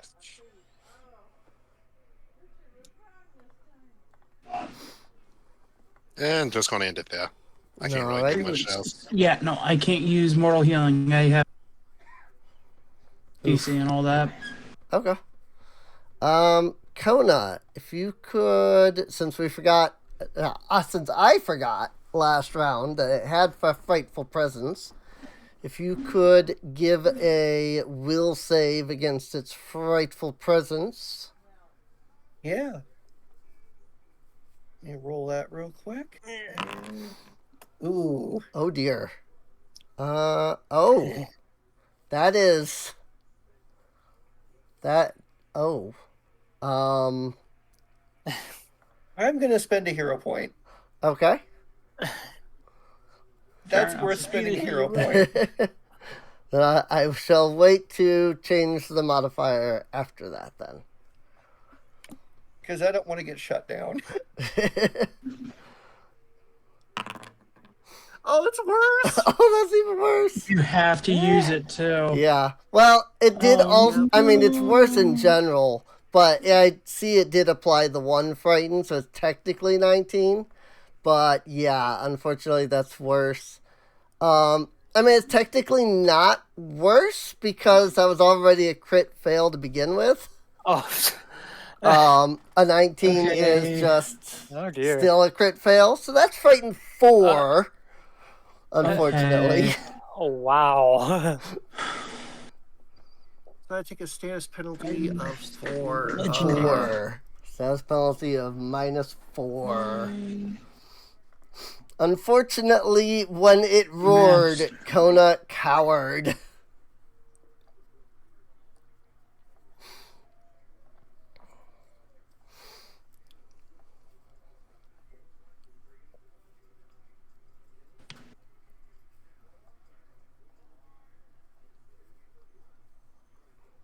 So Kona gets basically that fight or flight adrenaline rush, like. Right.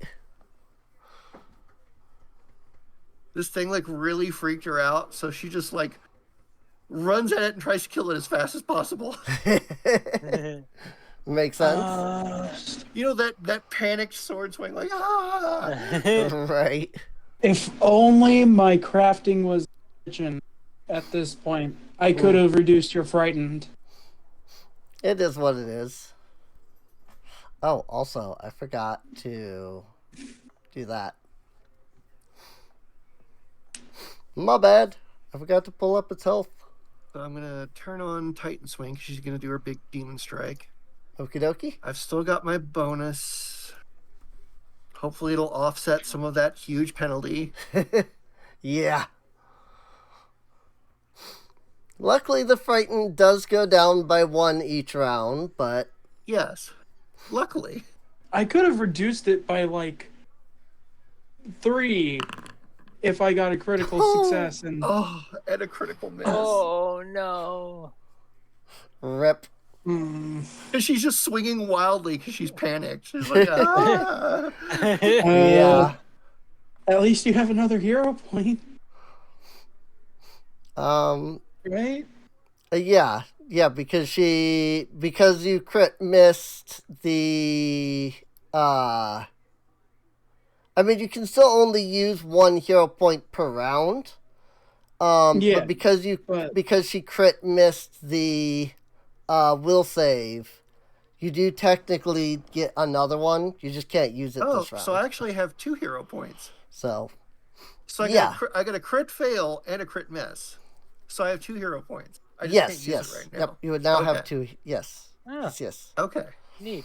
That said, this does not require you to hit.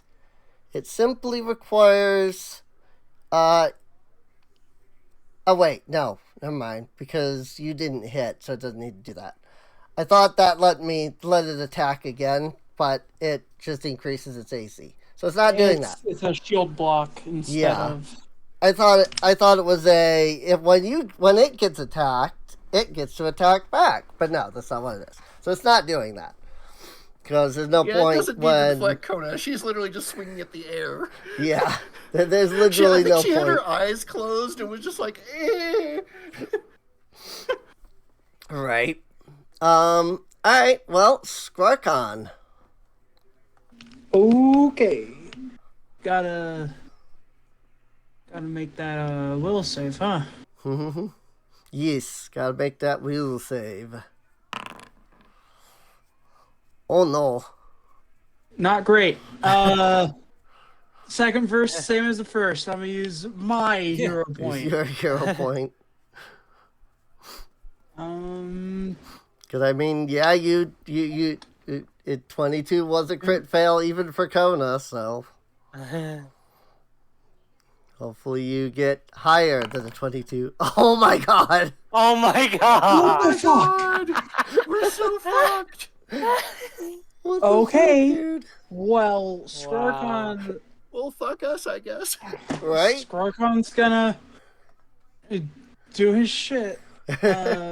Quick alchemy, reload, fire it. Okay. Let's hope it hits. 26. It takes its 1 point of splash. It does take the splash. Kona and Cal also take the 1 point of splash. So there's 1 point for you. But it does not take 1 point of splash. It gets to take 2d8. 2d8. It's only 4, but still. Takes 2d8s from the splash damage, so. Alright. Well, Cal, maybe you can do better. Will save. Here we go. And I get my hero point back, right? No, because you didn't. Yes, because you did crit miss. Oh my god, Cal! Hero point. What are you doing? Everybody is 22. What is the fucking? What are you It's doing exactly about enough to make. That works. And yep. And Okay, then it oh my immediately gets God. worse. I'm okay.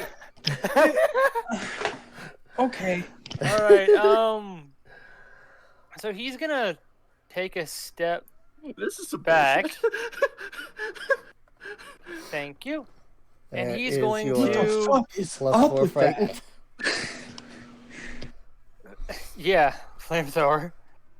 Okay. And he's going to just spray and pray. Let's see. Okay, that is one thing I probably should have figured out. Is how am I going to do this? How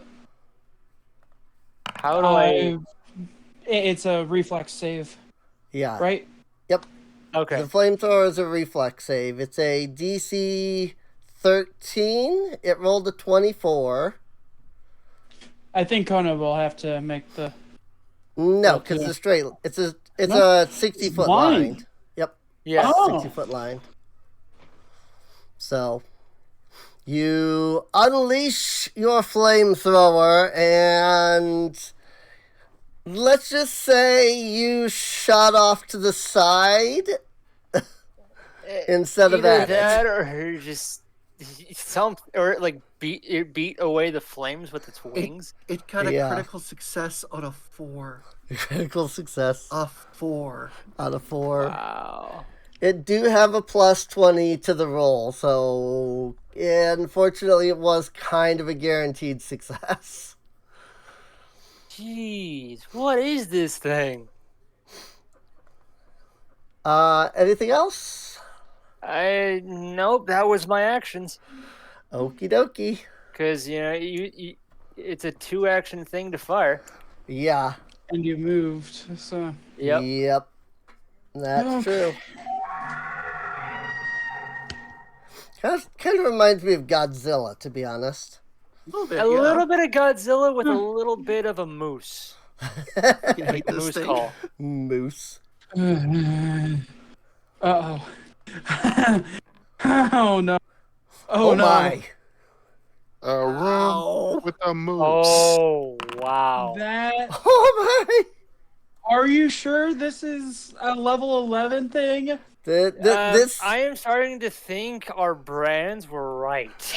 This was built off of a level 11 creature, so it's we're level 9.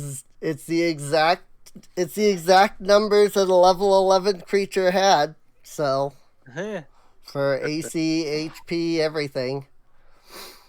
So Kona's already frightened 4, so she does not gain any more frightened.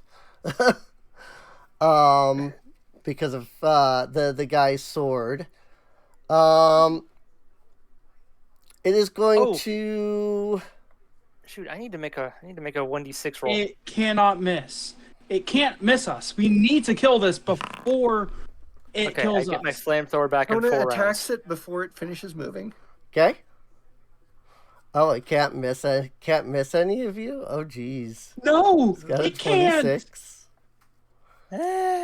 It can still roll a 1. Yeah, it can still roll a 1. But that would only bring it down to what? A success. Because it brings it down a tier. Yeah, well, it brings it down a tier, but it would only be a fail. The worst. No, it crits us every single time with a plus 26. Not if it rolls a 1, because then that would be a 27, which would just be a hit, so it would go down to a miss. Okay. I'm going to hero point. Okay? But yes. And try that again. It does appear that it can hit on a 2.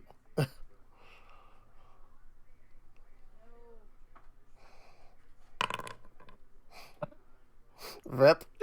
What is wrong with this roller? What do you think I've been seeing? We either do the same or 1 point different. Right. It is quite surprising. So she missed. So. Let's see. Gonna target and apply map. Oh my gosh, that's barely a hit. Jeez. Did you roll a D20? Oh nope. Nope, I did not factor the D20. Yep, that passed. So 30 points of damage. Now that is its turn. That's 3 actions. So it's going to take 7 persistent, and it's no longer on fire. Oh, it's going to stay on fire if I have a fucking thing to say about that. I mean, yeah, because you'll still get your persistent damage off on it again next time, so. Donna's up. And roll the will save. No. That's you only have to do that the one time. Does the frightened condition go down at the start? I think we wait. Yep. At the end of each turn. So I would lose one frightened. Take a status penalty. Oh yeah, at the end of each of your turn. Okay. Yep. Let's see if I can actually. Is it immune to fear? Because I think Dawn's battle cry thing. Oh. It's immune. I tried to demoralize earlier. Okay. It was immune. Yeah. Okay. He did attempt to demoralize. I may have not been here for it. As a note, that means my. Oh wait, my opportunity attack would have been a 25. If that makes any difference. No, unfortunately. Okay. Damn. Okay, let's see.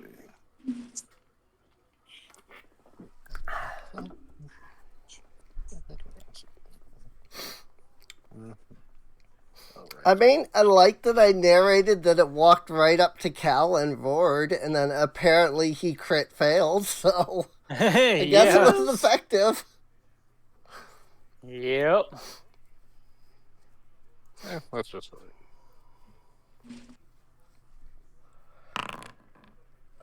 Hey! Good hit.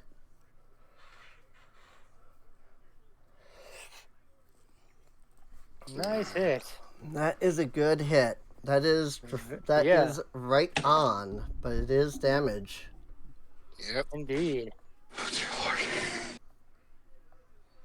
Which I think the Sunblade deals fire damage, so that's gonna be insane. Yep.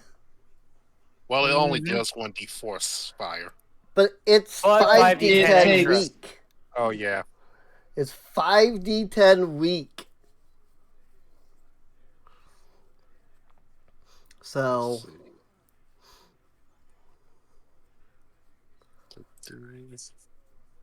I think this is retribution from last boss fight. Yep. So am I does adding seem a like 5d10? What's that? Am I adding a 5d10 on top of the 1d4? No. Roll it without the 1d4. I'll deal with the 5d10. Okay. That way it's not adding the 1d... Because it does not... You don't deal the 1d4. It takes... instead of the 1d4, it takes 5d10. So just roll it without the fire damage, and I'll add 5d10 fire damage. Ding! Woo! Damn! Yeah! So, seven little damage, and then BAM! Ooh! That health bar. It roars in pain as the Sunblades cuts right into its flesh. It smells like horrible burning gas. Well, that's one action. Yep. Let's see.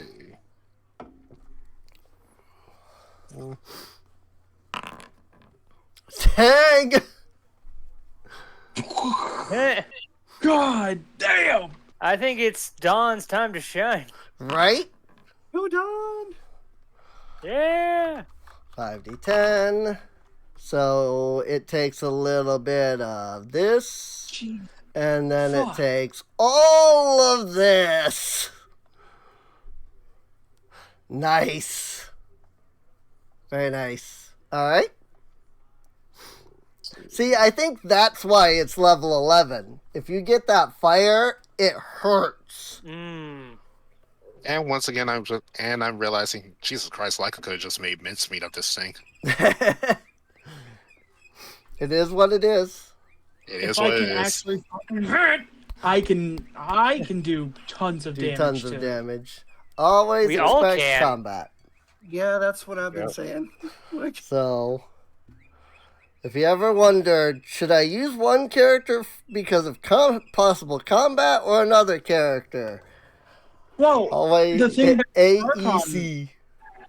The thing about Scarcon is that he can make multiple different types of. Yeah. Like if he gets the excuse me, the recipe for Spirit Bomb for. Well, he already has the fire, acid, and lightning. So that's Spirit, fire, acid, lightning. I can. There's multiple different.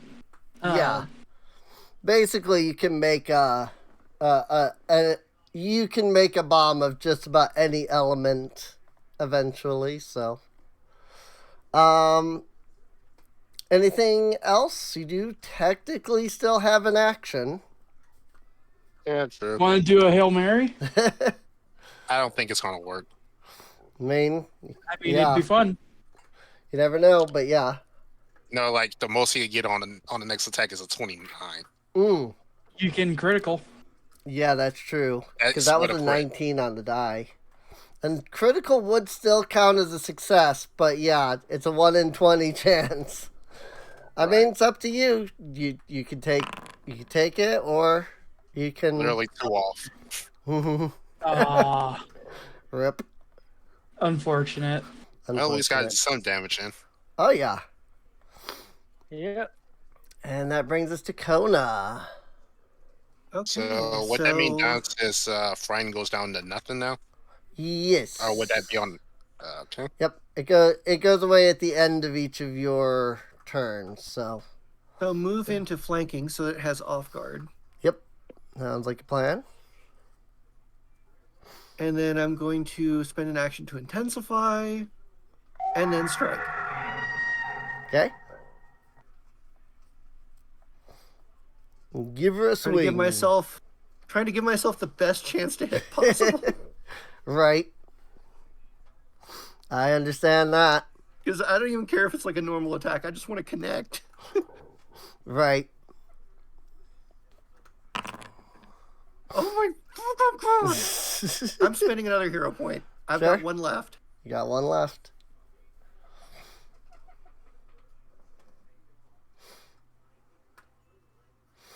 I gotta say, this is one thing I definitely feel in Pathfinder. Bosses are bosses. Oh! I get a hero point back at least. Yep. Get a hero point back. God. I mean, that -3. I mean, try and strike again. I mean, the -3 doesn't. The -3 really didn't come into play, but I mean, a -3 still does hurt. So yeah, it was 1 action to stride, 1 to intensify, and then 1 to strike. So aha, okay. Then it's Scarcon. So Scarcon is going to shouldn't he have gone down one lap after or yeah, yep. There you go. I just forgot to hit that. Sorry.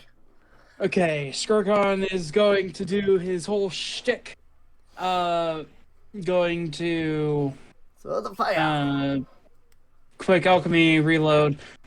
Quick Alchemy is going to be Debilitating Bomb, though. Okay. So his Alchemist Fire does something a little bit, something extra. Okay.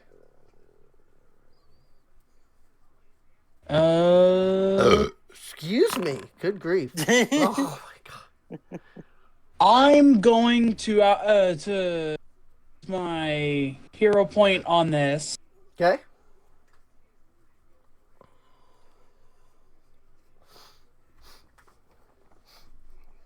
Like bosses definitely feel like bosses in yeah. Pathfinder, they sure that's do. for sure.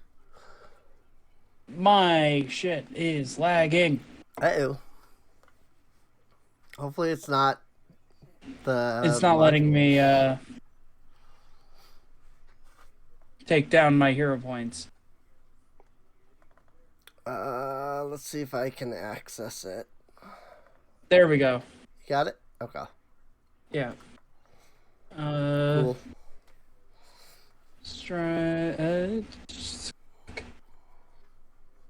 I need to.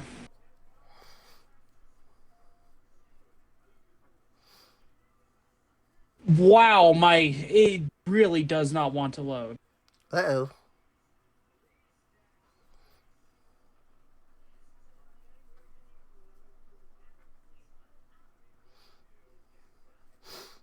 Oh, I mean, yeah, you have 1,039 ping. Yeah.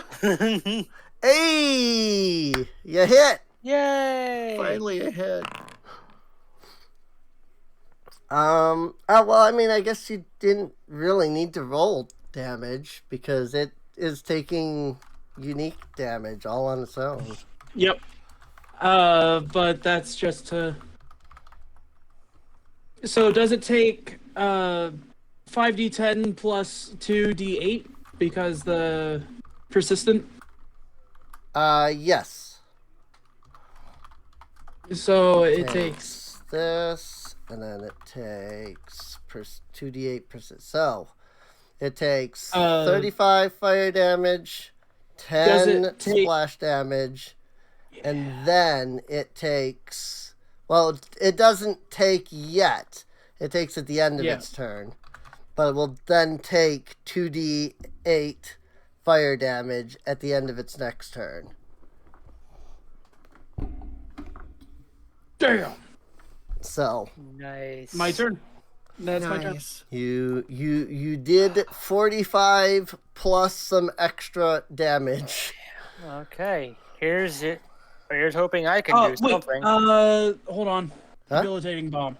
I just remembered. Oh, yep. What? It's the debilitating bomb. It has to make a Dazzle, Defender, off guard. Has to make a fortitude save. Class DC. 42. No, that's It's that's gonna succeed. Yep. Yeah, Cal is going to scramble back because he is terrified, and he's going to make a strike as best he can. Kona, don't die. Oh wait, please. Yeah. Okay. So no, he strides. He switches, like he frantically switches modes. Okay. And then strikes. Okay. Fire. 36. That's a hit. Yes. Damn. 22.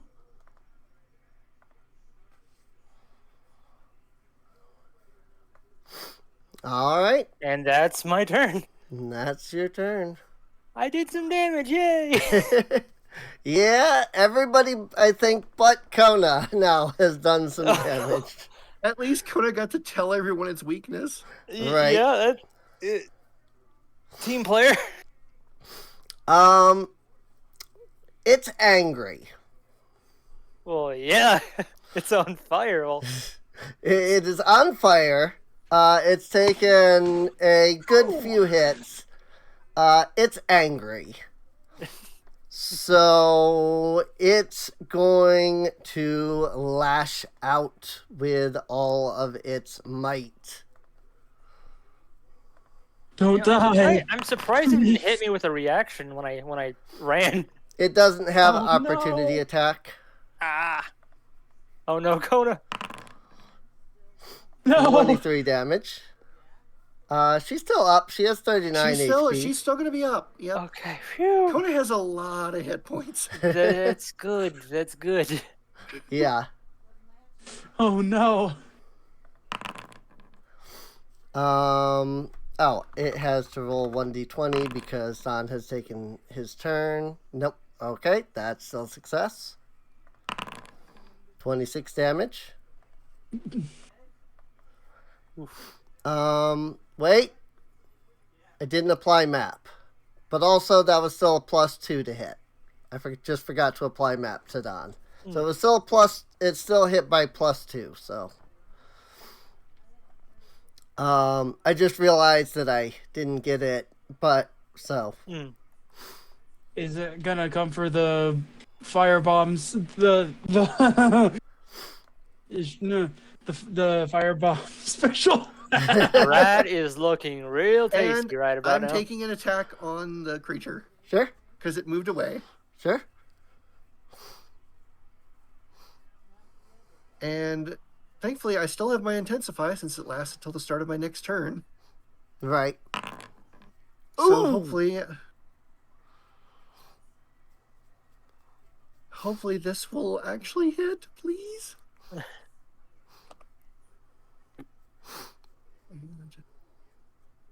Wait. Don can... Kona's was a miss, but Don also did a reactive attack and did hit. I think Gunner is muted though.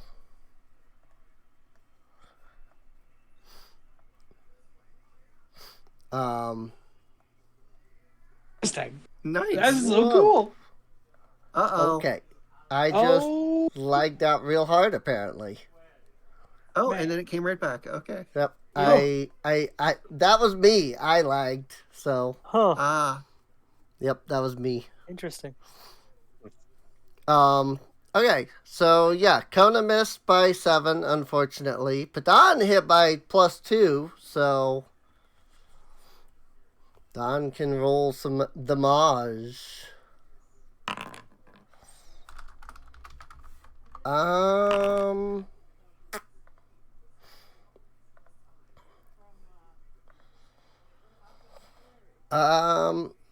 I gotta drag him back over here because before he moves, both of those attacks go off.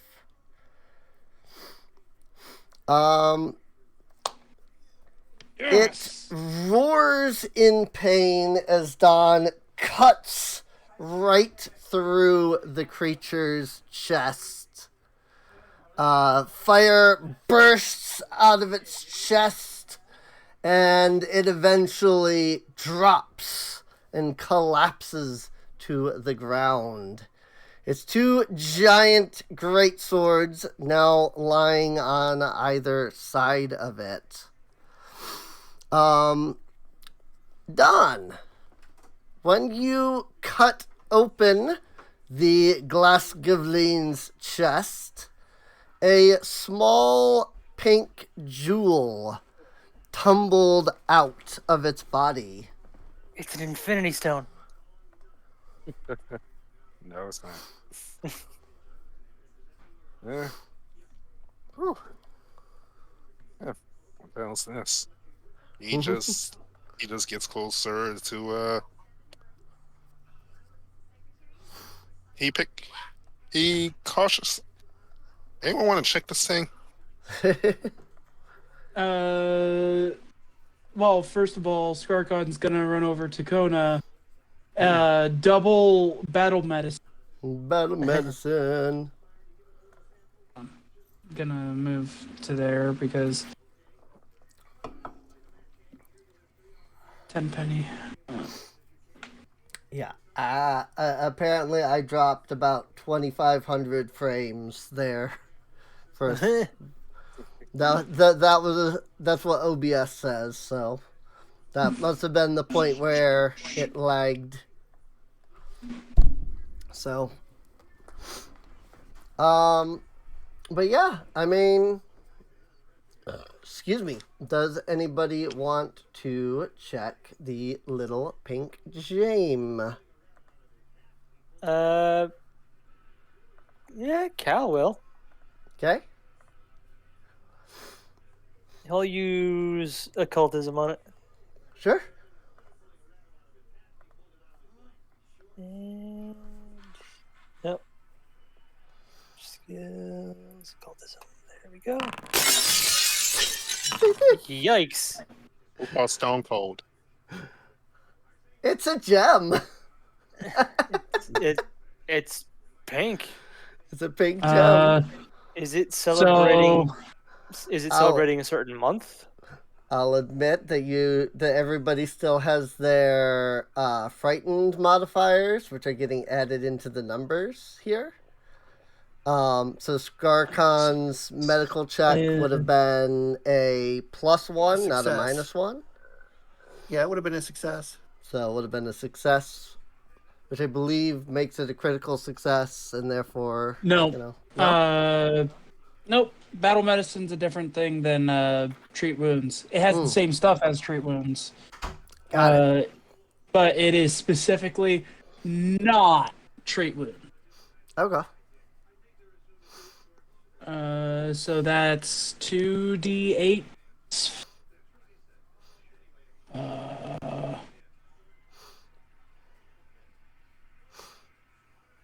Patient.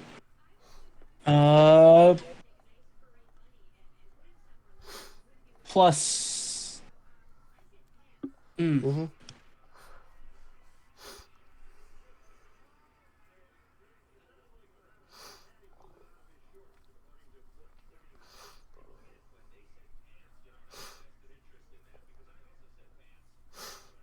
Mm-hmm.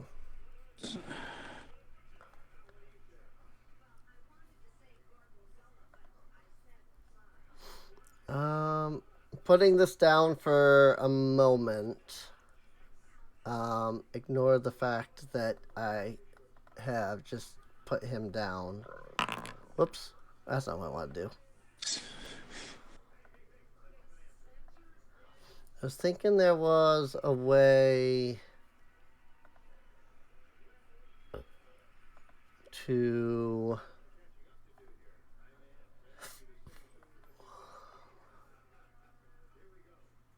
No? Is there not a way to... There we go. That's quite a bit. There we yeah. That's good stuff.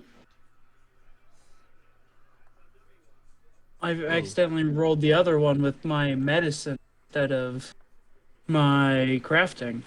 Ah. But okay.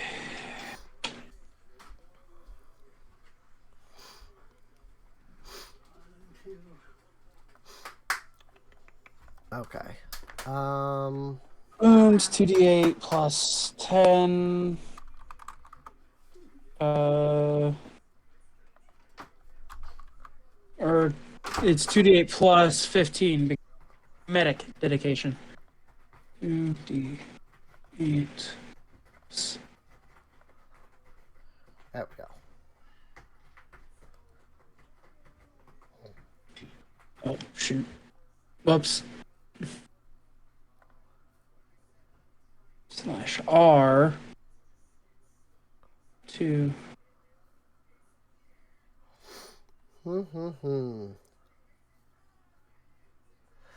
I thought there was a way to like click a button and it like loots the monster, but I don't see that.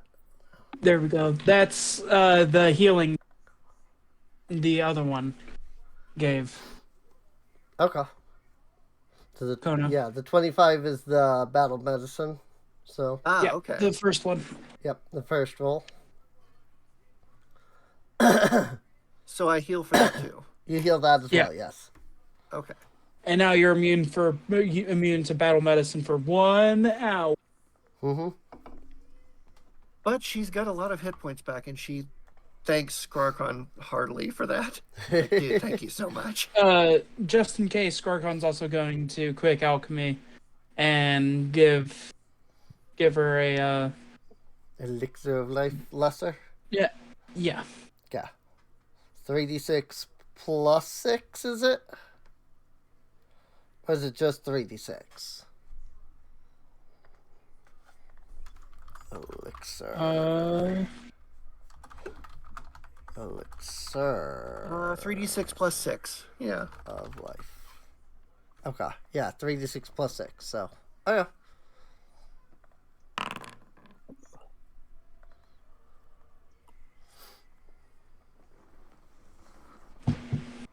Cool. And now you're temporarily immune to that, like an hour or two. So. Right. Kona gives Skarkon like an affectionate tussle, just kind of like ruffle, like, like you're the best. Well, I'm here for that. So. And then she walks straight up to Cal and points at his weapon and says, "What is that?" What? That's don't you know that's his new attachment? It's an underbarrel flamethrower attachment. I can shoot fire out of my gun. No, the point is, you have a gun. I have a sword. Don't step in front of me again. She looks like super pissed off, and then just walks away. What? Yeah. No, you're running up right in front of the dude. Right. But we live, we learn. You know. So are those great swords still there? The great swords and the crystal are both still sitting on the ground. Well, Kona, you can have 2 more swords if you look. Ah, shit, more swords. I'm gonna have a fucking collection eventually. Actually, where are the swords? I mean, they would just be sitting next to where the creature died. Oh, okay. It would be. What are they? If I put this guy back down, and then for 10 minutes. Oh. You're immune dead. to my perpetual infusions for 10 minutes. For 10 minutes, okay. Not dying, but dead. Dead, yeah. So yeah, detect magic on the swords, I guess? Sure. Do the same with the gem if you can. Yeah, same. See if I can identify them too. I don't see a dead status. I only see a dying status. That's funny because you had a skull on it before. How did that work? That was from dropping its HP down. Oh, okay. These medicine checks I'm making are for my battle medicine on me. God. Nah, good move. Yeah, apparently. So you literally have to mark it 0. That's like the. Yeah, I literally have to mark it down all the way to 0 in order to get that to pop up. That's weird. I mean, I guess it makes sense.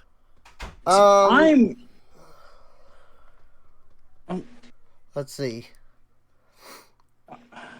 Let me see what your detect magic does exactly. Okay. It doesn't tell you what they are even at current level. Well, you do know that they are made from adamant. The 2 swords are adamantine great swords of some kind. Then I have to make a appropriate magic roll, and I have quick identify, so it only takes 10 minutes. Or sorry, 1 minute. So it only takes a minute. Right. And I'm only immune to my own battle medicine, and not my forced replenish of battle medicine that my medication.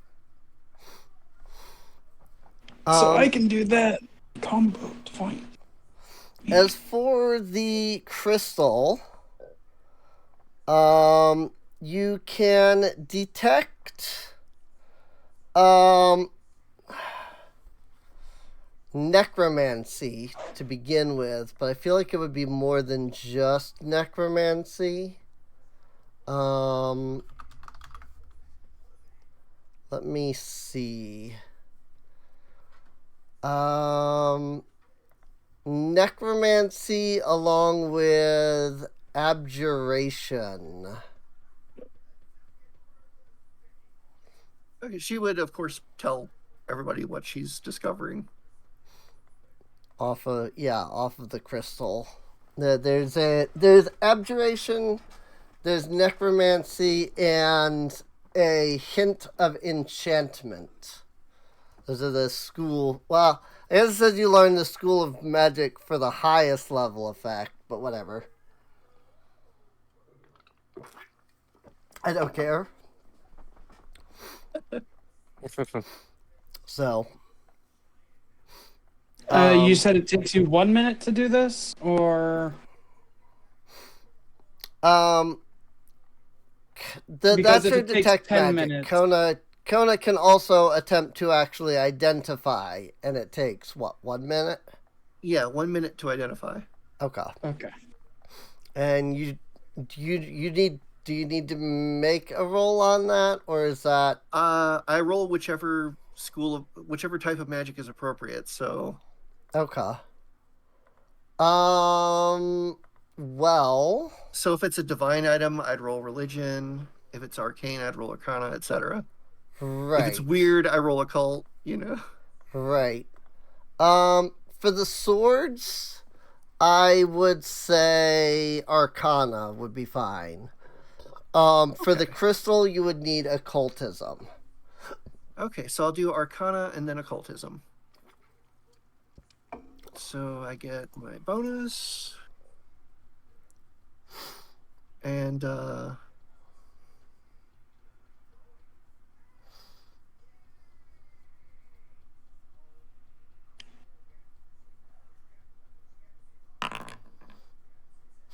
$26 on arcana. All right.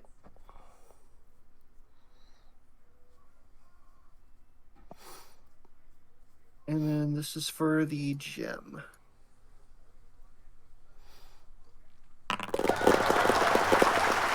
Nice. Oh, now I get a crit. Right. Nice. That's a 37 on occultism. All right. Well, the swords. Oh,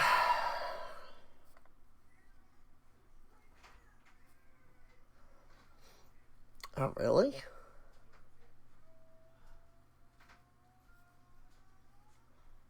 Huh. I don't know.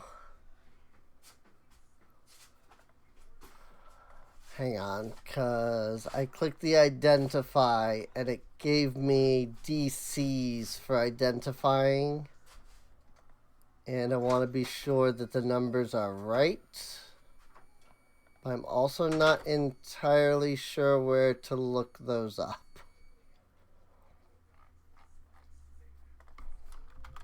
Identify.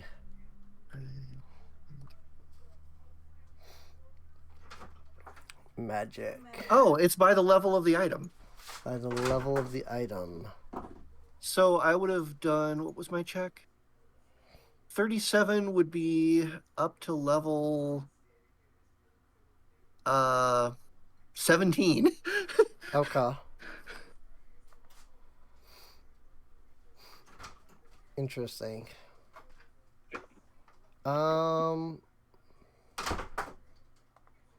Because that didn't do anything. That didn't show anything. If I do that, and if I, okay, that's, that one is not showing up at all like it should. As standard DC by level of the item, rules suggest using +2 to the DC for uncommon, +5 for rare. Oh, that's why the DC is so high. Got it. Unique adds +10. Yeah. Because it's claiming that DC for the swords is 30. They are level 11, so that might be part of it.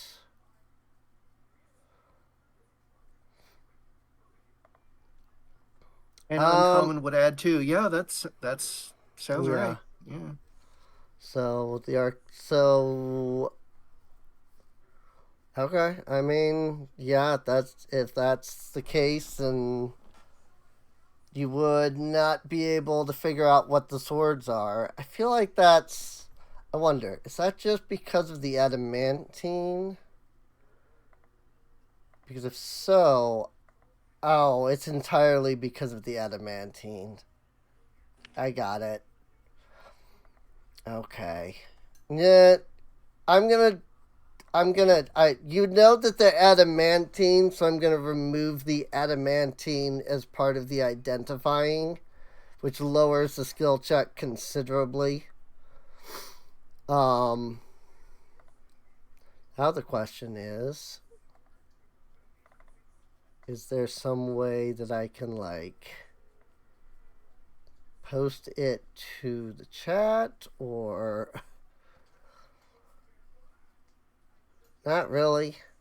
So it's kind of... Well, here's what I'll do. I will...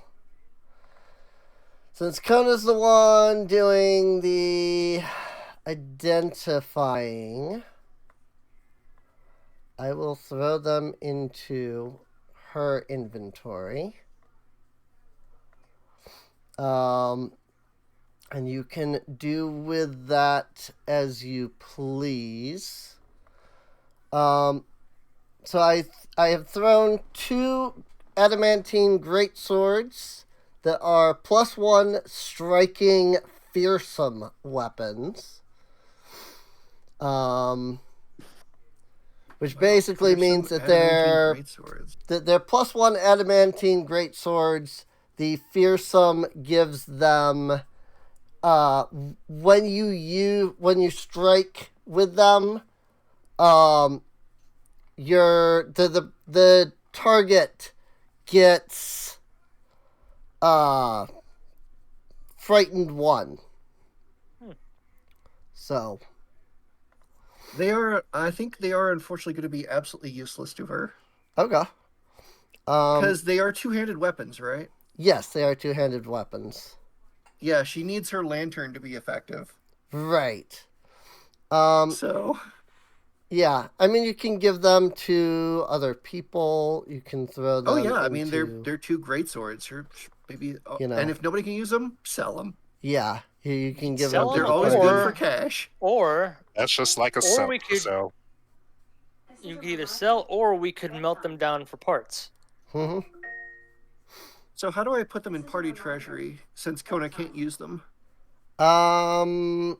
You'd have to open I forget the where that is. Party token, but I don't know that you can here.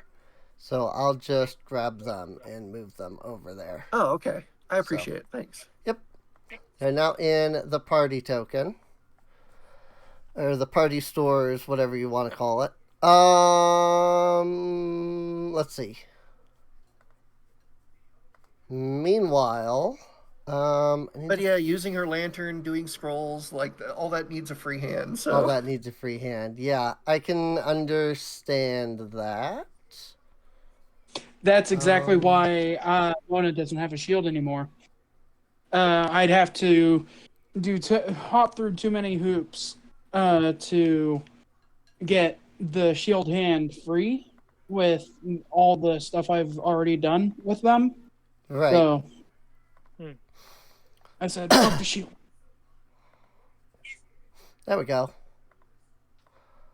As for the crystal, when you when you look at the crystal, you notice that it is not just a pink gem. There's a little person inside. Don would definitely pick that up. Hang on, was it that? Whatever. Um, your occultism check tells you that this is what is called a soul gem. Soul gems are these mystical items that can quite literally hold souls in them. Oh, it's a soul gem, and it's occupied. Really? She kind of peers into it like, eh. Yeah, they're sort of like a tiny naked woman inside. Stay less loud. When you peer into the crystal, the girl that is inside, or the woman, because she's, of age, but the person that is inside smiles, waves, and when she begins to speak, you recognize it as the voice that has been radiating the area and speaking to you up till now. She says, hello. Thank you for finally saving me from that horrible creature. I have been trapped here for centuries, honestly. Maybe even longer.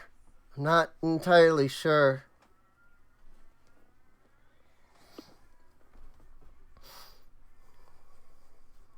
Well, Centuries. Mm-hmm.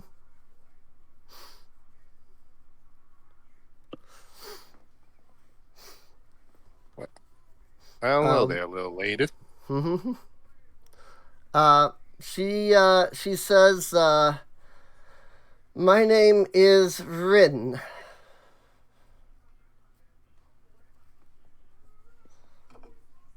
Well, Ren, what exactly do you remember how you got here? It was during the war, if I remember correctly. Oh, that was a while ago. Yeah. Oh.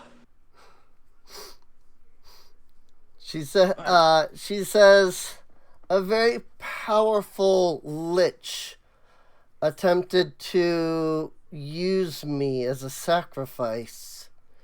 It didn't exactly go as he planned, unfortunately.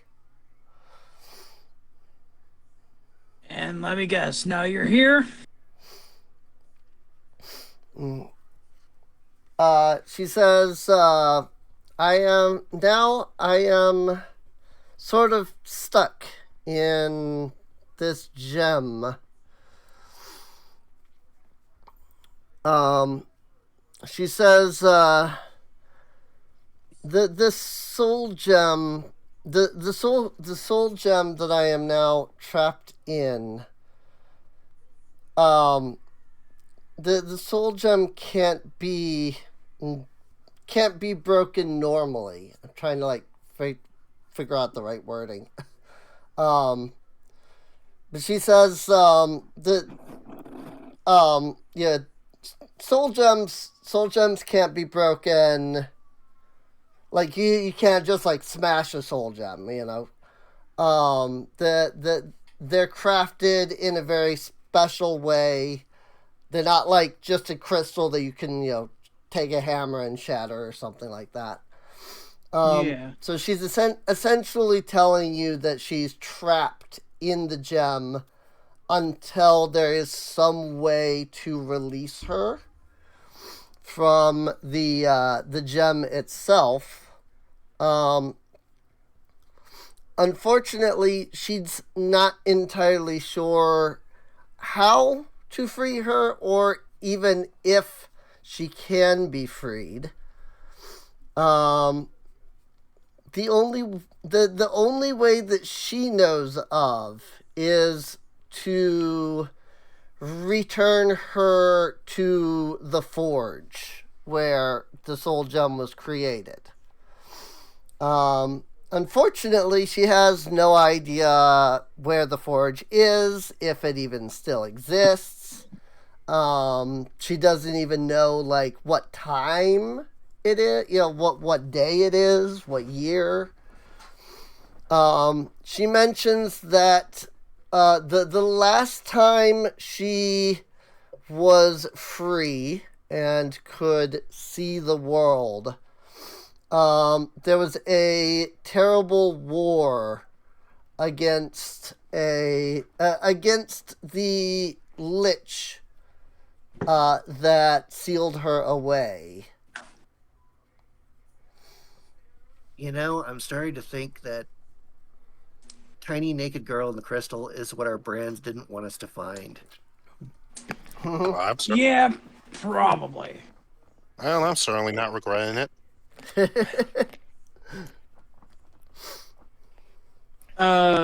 All during that time, would it be fair to say Scargon has been going around and trying to heal people? Sure. Healing while listening. Yeah, you can do that. And Cal is going to go up to Kona. Okay. He is going to take several deep breaths. Mm-hmm. And he is going... You can tell that this is difficult for him because he does not like it when people tell him what to do.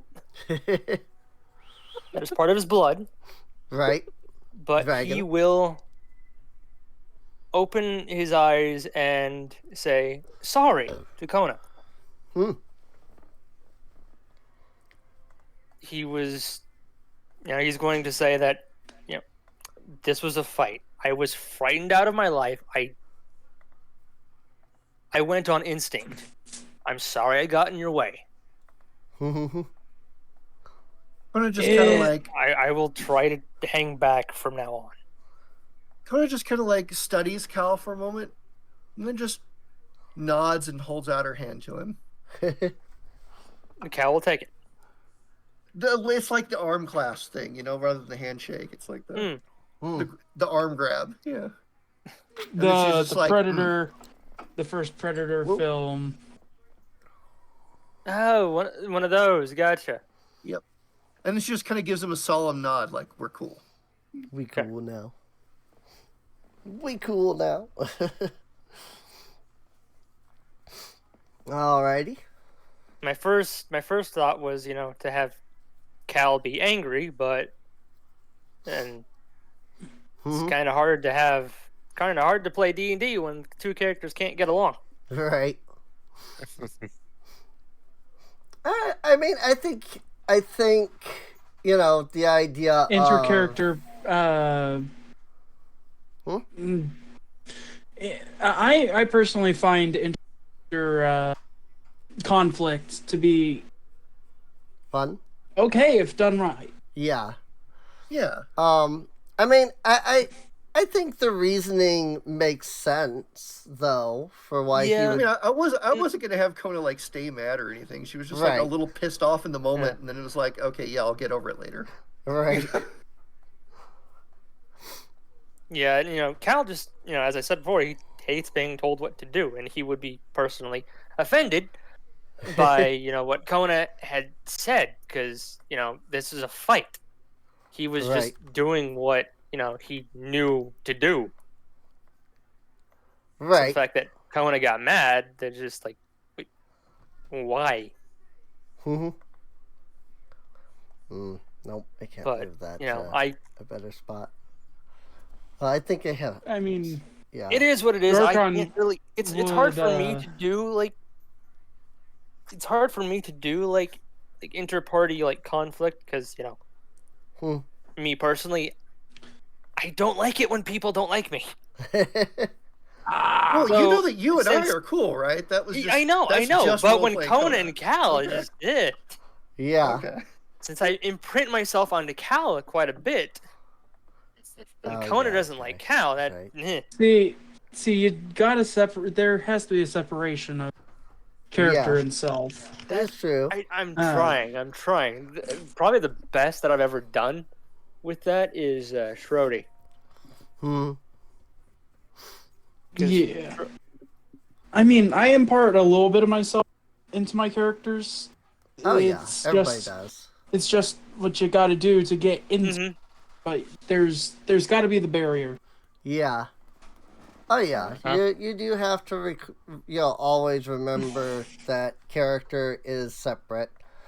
Right. But that said, if you have issues fully separating character and self, it is better to go for the option where you feel better than, continue to be, than to decide, well, separating myself and the character, therefore the character is going to do this thing, and then, and then it actually accidentally breeds conflict, I would much prefer you do what you did over trying to do something that you're not good at. To be an edgelord.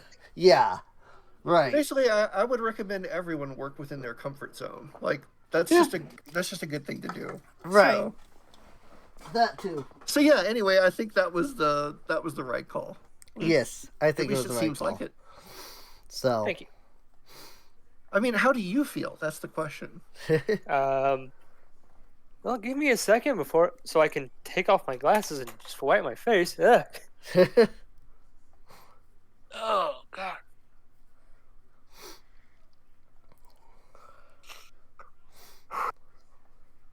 I'm fine. Good.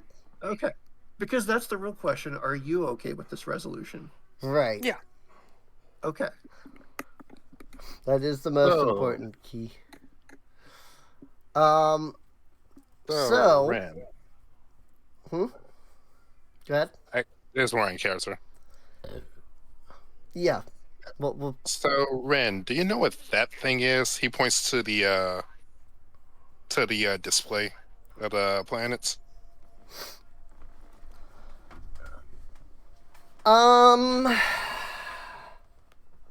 Let's see what Rin says. Or planes, or whatever they are. Yeah. Rin responds by saying... There we go. What you see on the Orrery is the truth. She doesn't go any deeper into that. Instead, immediately after saying that, she says, we can discuss this more, but we must hurry and leave this place. The creature that you killed is a construct known as a glass goblin. It is a horrible, occultic, eldritch monstrosity that is summoned through a dark ritual. And upon its death, terrible things will happen. Almost as if on cue, having said that, the glass goblin's body actually begins to it have this dark glow begin to radiate off of it. You hear her. You hear Rin shout, "Run!" Okay, people, time to go. Yeah, Cal is going to hurriedly all switch. 3 actions of 5. Yeah, I don't know because I'm kind of want Cal to hurriedly switch his gun again and just like spray it with fire and start running. I mean, so yeah, he's gonna do that. He's going to spray it with fire again. Spray it with fire again. Okay. Because that's his weakness. Right. And just whoop. As we're running out of here, Kona actually says to Call, "Your flamethrower is kind of badass." Thanks. And with that, we can switch on back to Irdrith's Hollow. Oh no, Don! Wait, no. Who was left in there? I think Don. Who didn't move their token? I think Don had moved their token, but it's fine. Don's dead now. It's okay. When we all exit, Don just spawns in next to us. Yeah. Like a companion. That's how it works. I mean, cats can just appear out of nowhere sometimes. Yeah. Right. Cats are weird, man. You run as fast as each of your feet will take you. You reach the entrance, exit, however you want to refer to it as. The exit to the cave.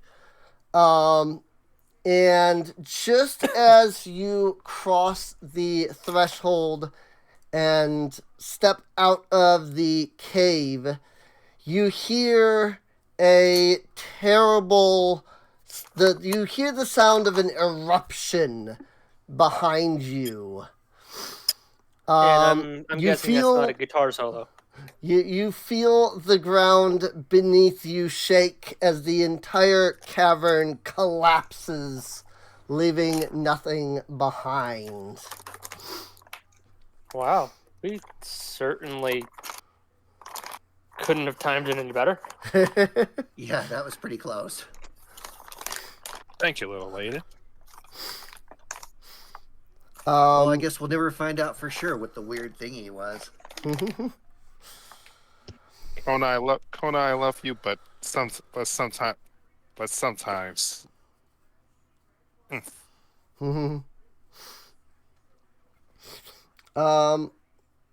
With that, Rin, Rin will. Let's see. How do I want to? I gotta think of how to word this. Rin will tell you that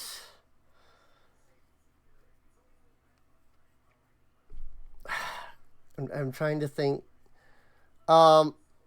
She'll basically say something along the lines of like, it's good that it died in a cave and that the cave collapsed behind it. Because the tear in reality that it just created would be much worse if it was out in the open. I'm sorry, did you say a tear in reality? Yeah, that doesn't sound good. No, it is not. It reminds me of the Void Dragon that we fought. Yeah. She explains that the main purpose of creating a glass goblin is it's twofold. The main purposes, I suppose. One, they are ridiculously strong, as you might have noticed. Yeah. Yeah, I think we noticed.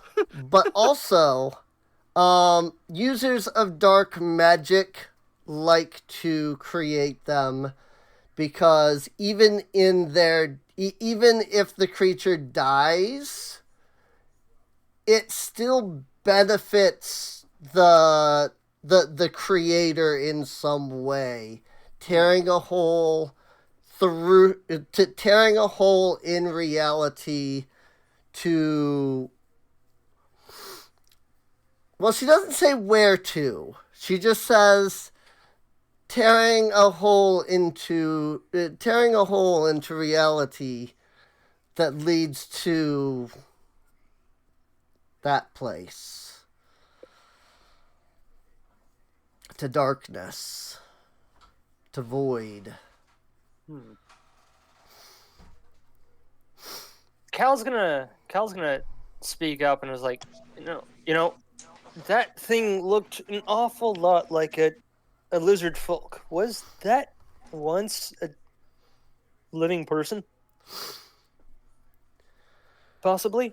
Or was that completely artificial? That's a good question.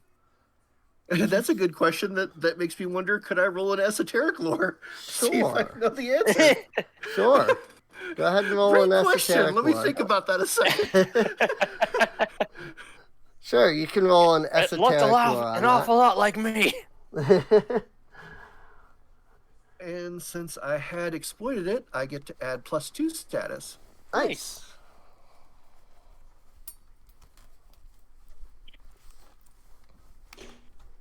Oh, nice, big number. Would I be able to roll crafting to see if it's a construct of any kind, like a golem? You could, if you want to. You could roll a crafting check to recall knowledge.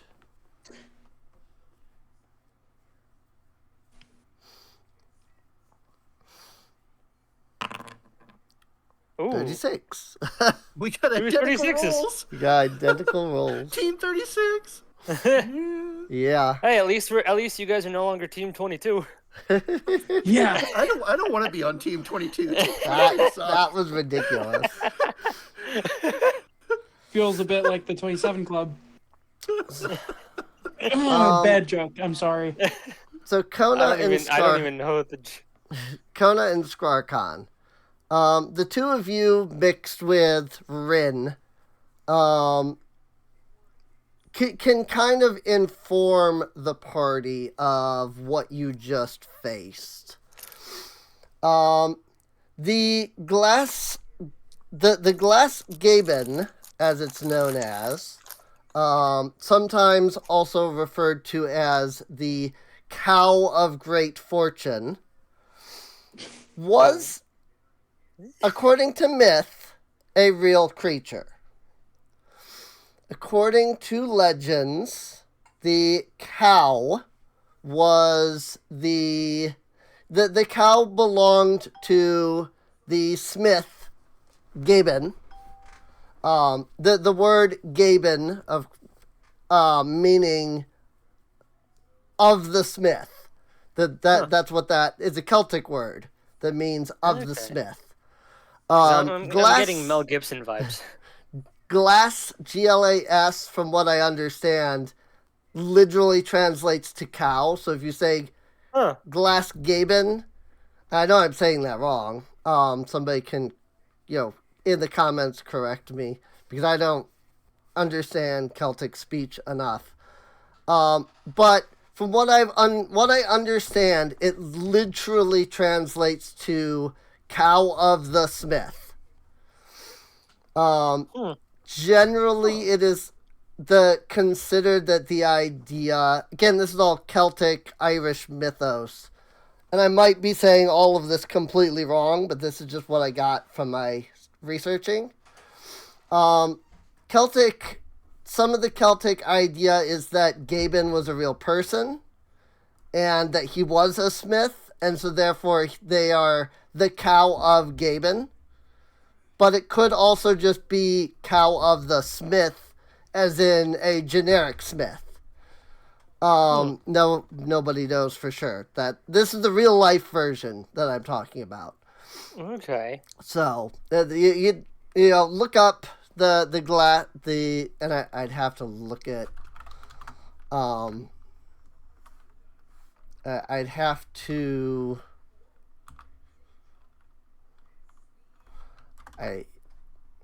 I'll have to look it up and get you the correct spelling and whatnot later. But anyway, so in universe lore, what it is there's a story that Gaben was the god of smiths. He forged some of the most powerful weapons ever, such as the Fail Not, the Briannock, Excalibur, etc. If it's British / Celtic lore, like legendary weapon, he created it. The cow, the cow of fortune that Gaben had, was stolen one day, and nobody knows who stole it. There's many different accounts, too many to name, because I would list like 20 characters.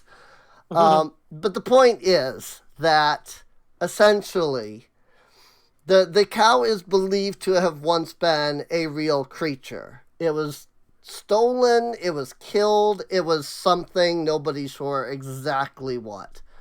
But afterwards, people began to create, they yearned for the cow and its powers of great fortune, and so they attempted to recreate it.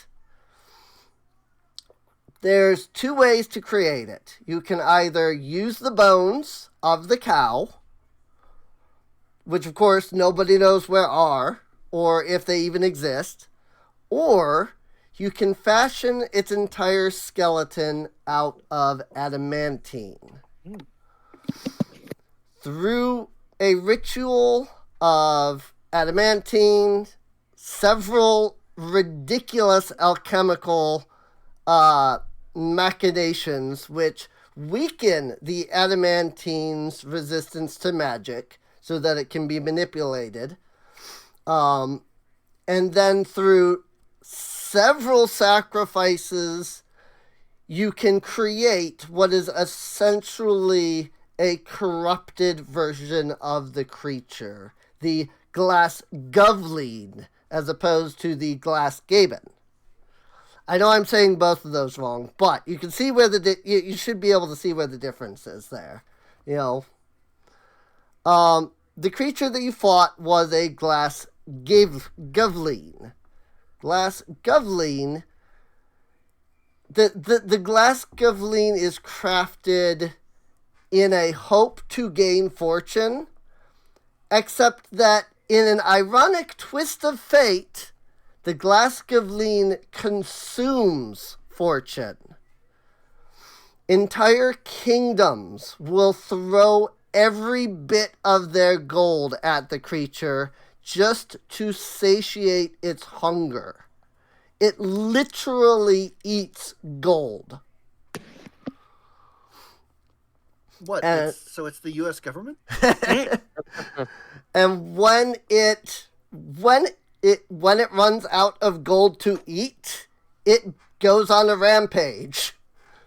Jeez. And literally, you create it, it consumes your fortune, and then it destroys you, and then it goes on. Is the idea? Like, why would you even create it? Because it's a lose-lose scenario. You lose your gold, you lose your life. So yeah. I think good riddance is. Oh yes, it. Definitely because. And I mean, the answer to that is because people don't listen to the warnings that tell you that that's what's going to happen.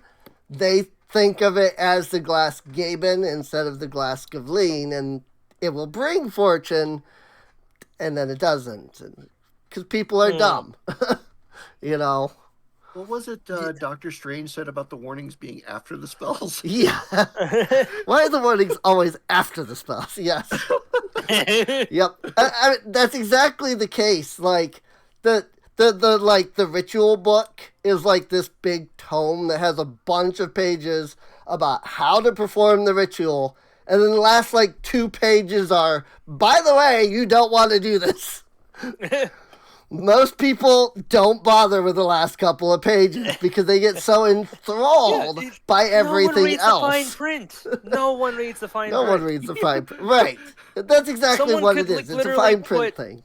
Someone could literally put at the end of the fine print, hey, if you read this far, you get $5,000. No one will claim it. Nobody will claim it. This thing has a 10-page end-user license agreement.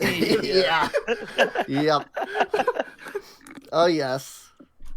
Yeah, summoning the glass. Summoning it has, a very large EULA that nobody reads. So. It's like, I'll just scroll down and click OK. We're good to go. Yeah, exactly. But yeah, that's basically what the Rin, Skarkan, and Kona can tell you is it is a construct. It has to be constructed from adamantine. Like, its bones are literally adamantine because it is partially because it's so big that... Oh, man, we should have went back in and taken the bones. It's because we the creature didn't have time. Yeah, because the creature is so big. At least we have the swords. You do have the swords. I mean, we would have been crushed, but I respect your ambition.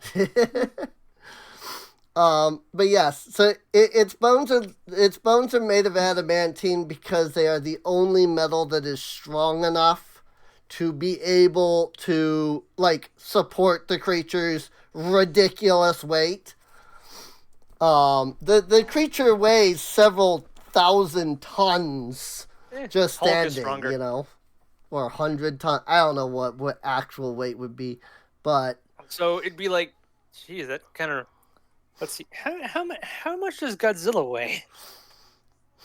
That I don't know, but which version? I mean, think about the fact that it was 10 foot tall, and all of its bones are made out of adamantine, and then think of an ingot is just maybe 6, maybe I don't know how big is an ingot usually.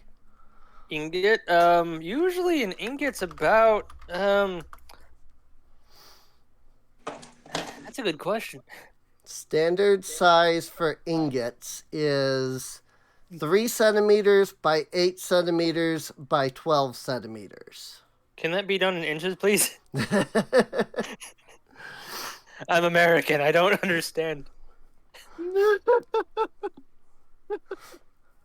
I mean, let's see. I don't either, to be fair, so I have no idea how big a centimeter is. 3 centimeters is 1.2 inches. 8 centimeters is 3.2 inches. And 12 is 4.7 inches. Okay. So... That's the size of a standard ingot. So now take that, factor 1 ingot of adamantine, then fashioned into a bone-like shape, and then consider, first off, just how much adamantine that is to begin with. Yeah.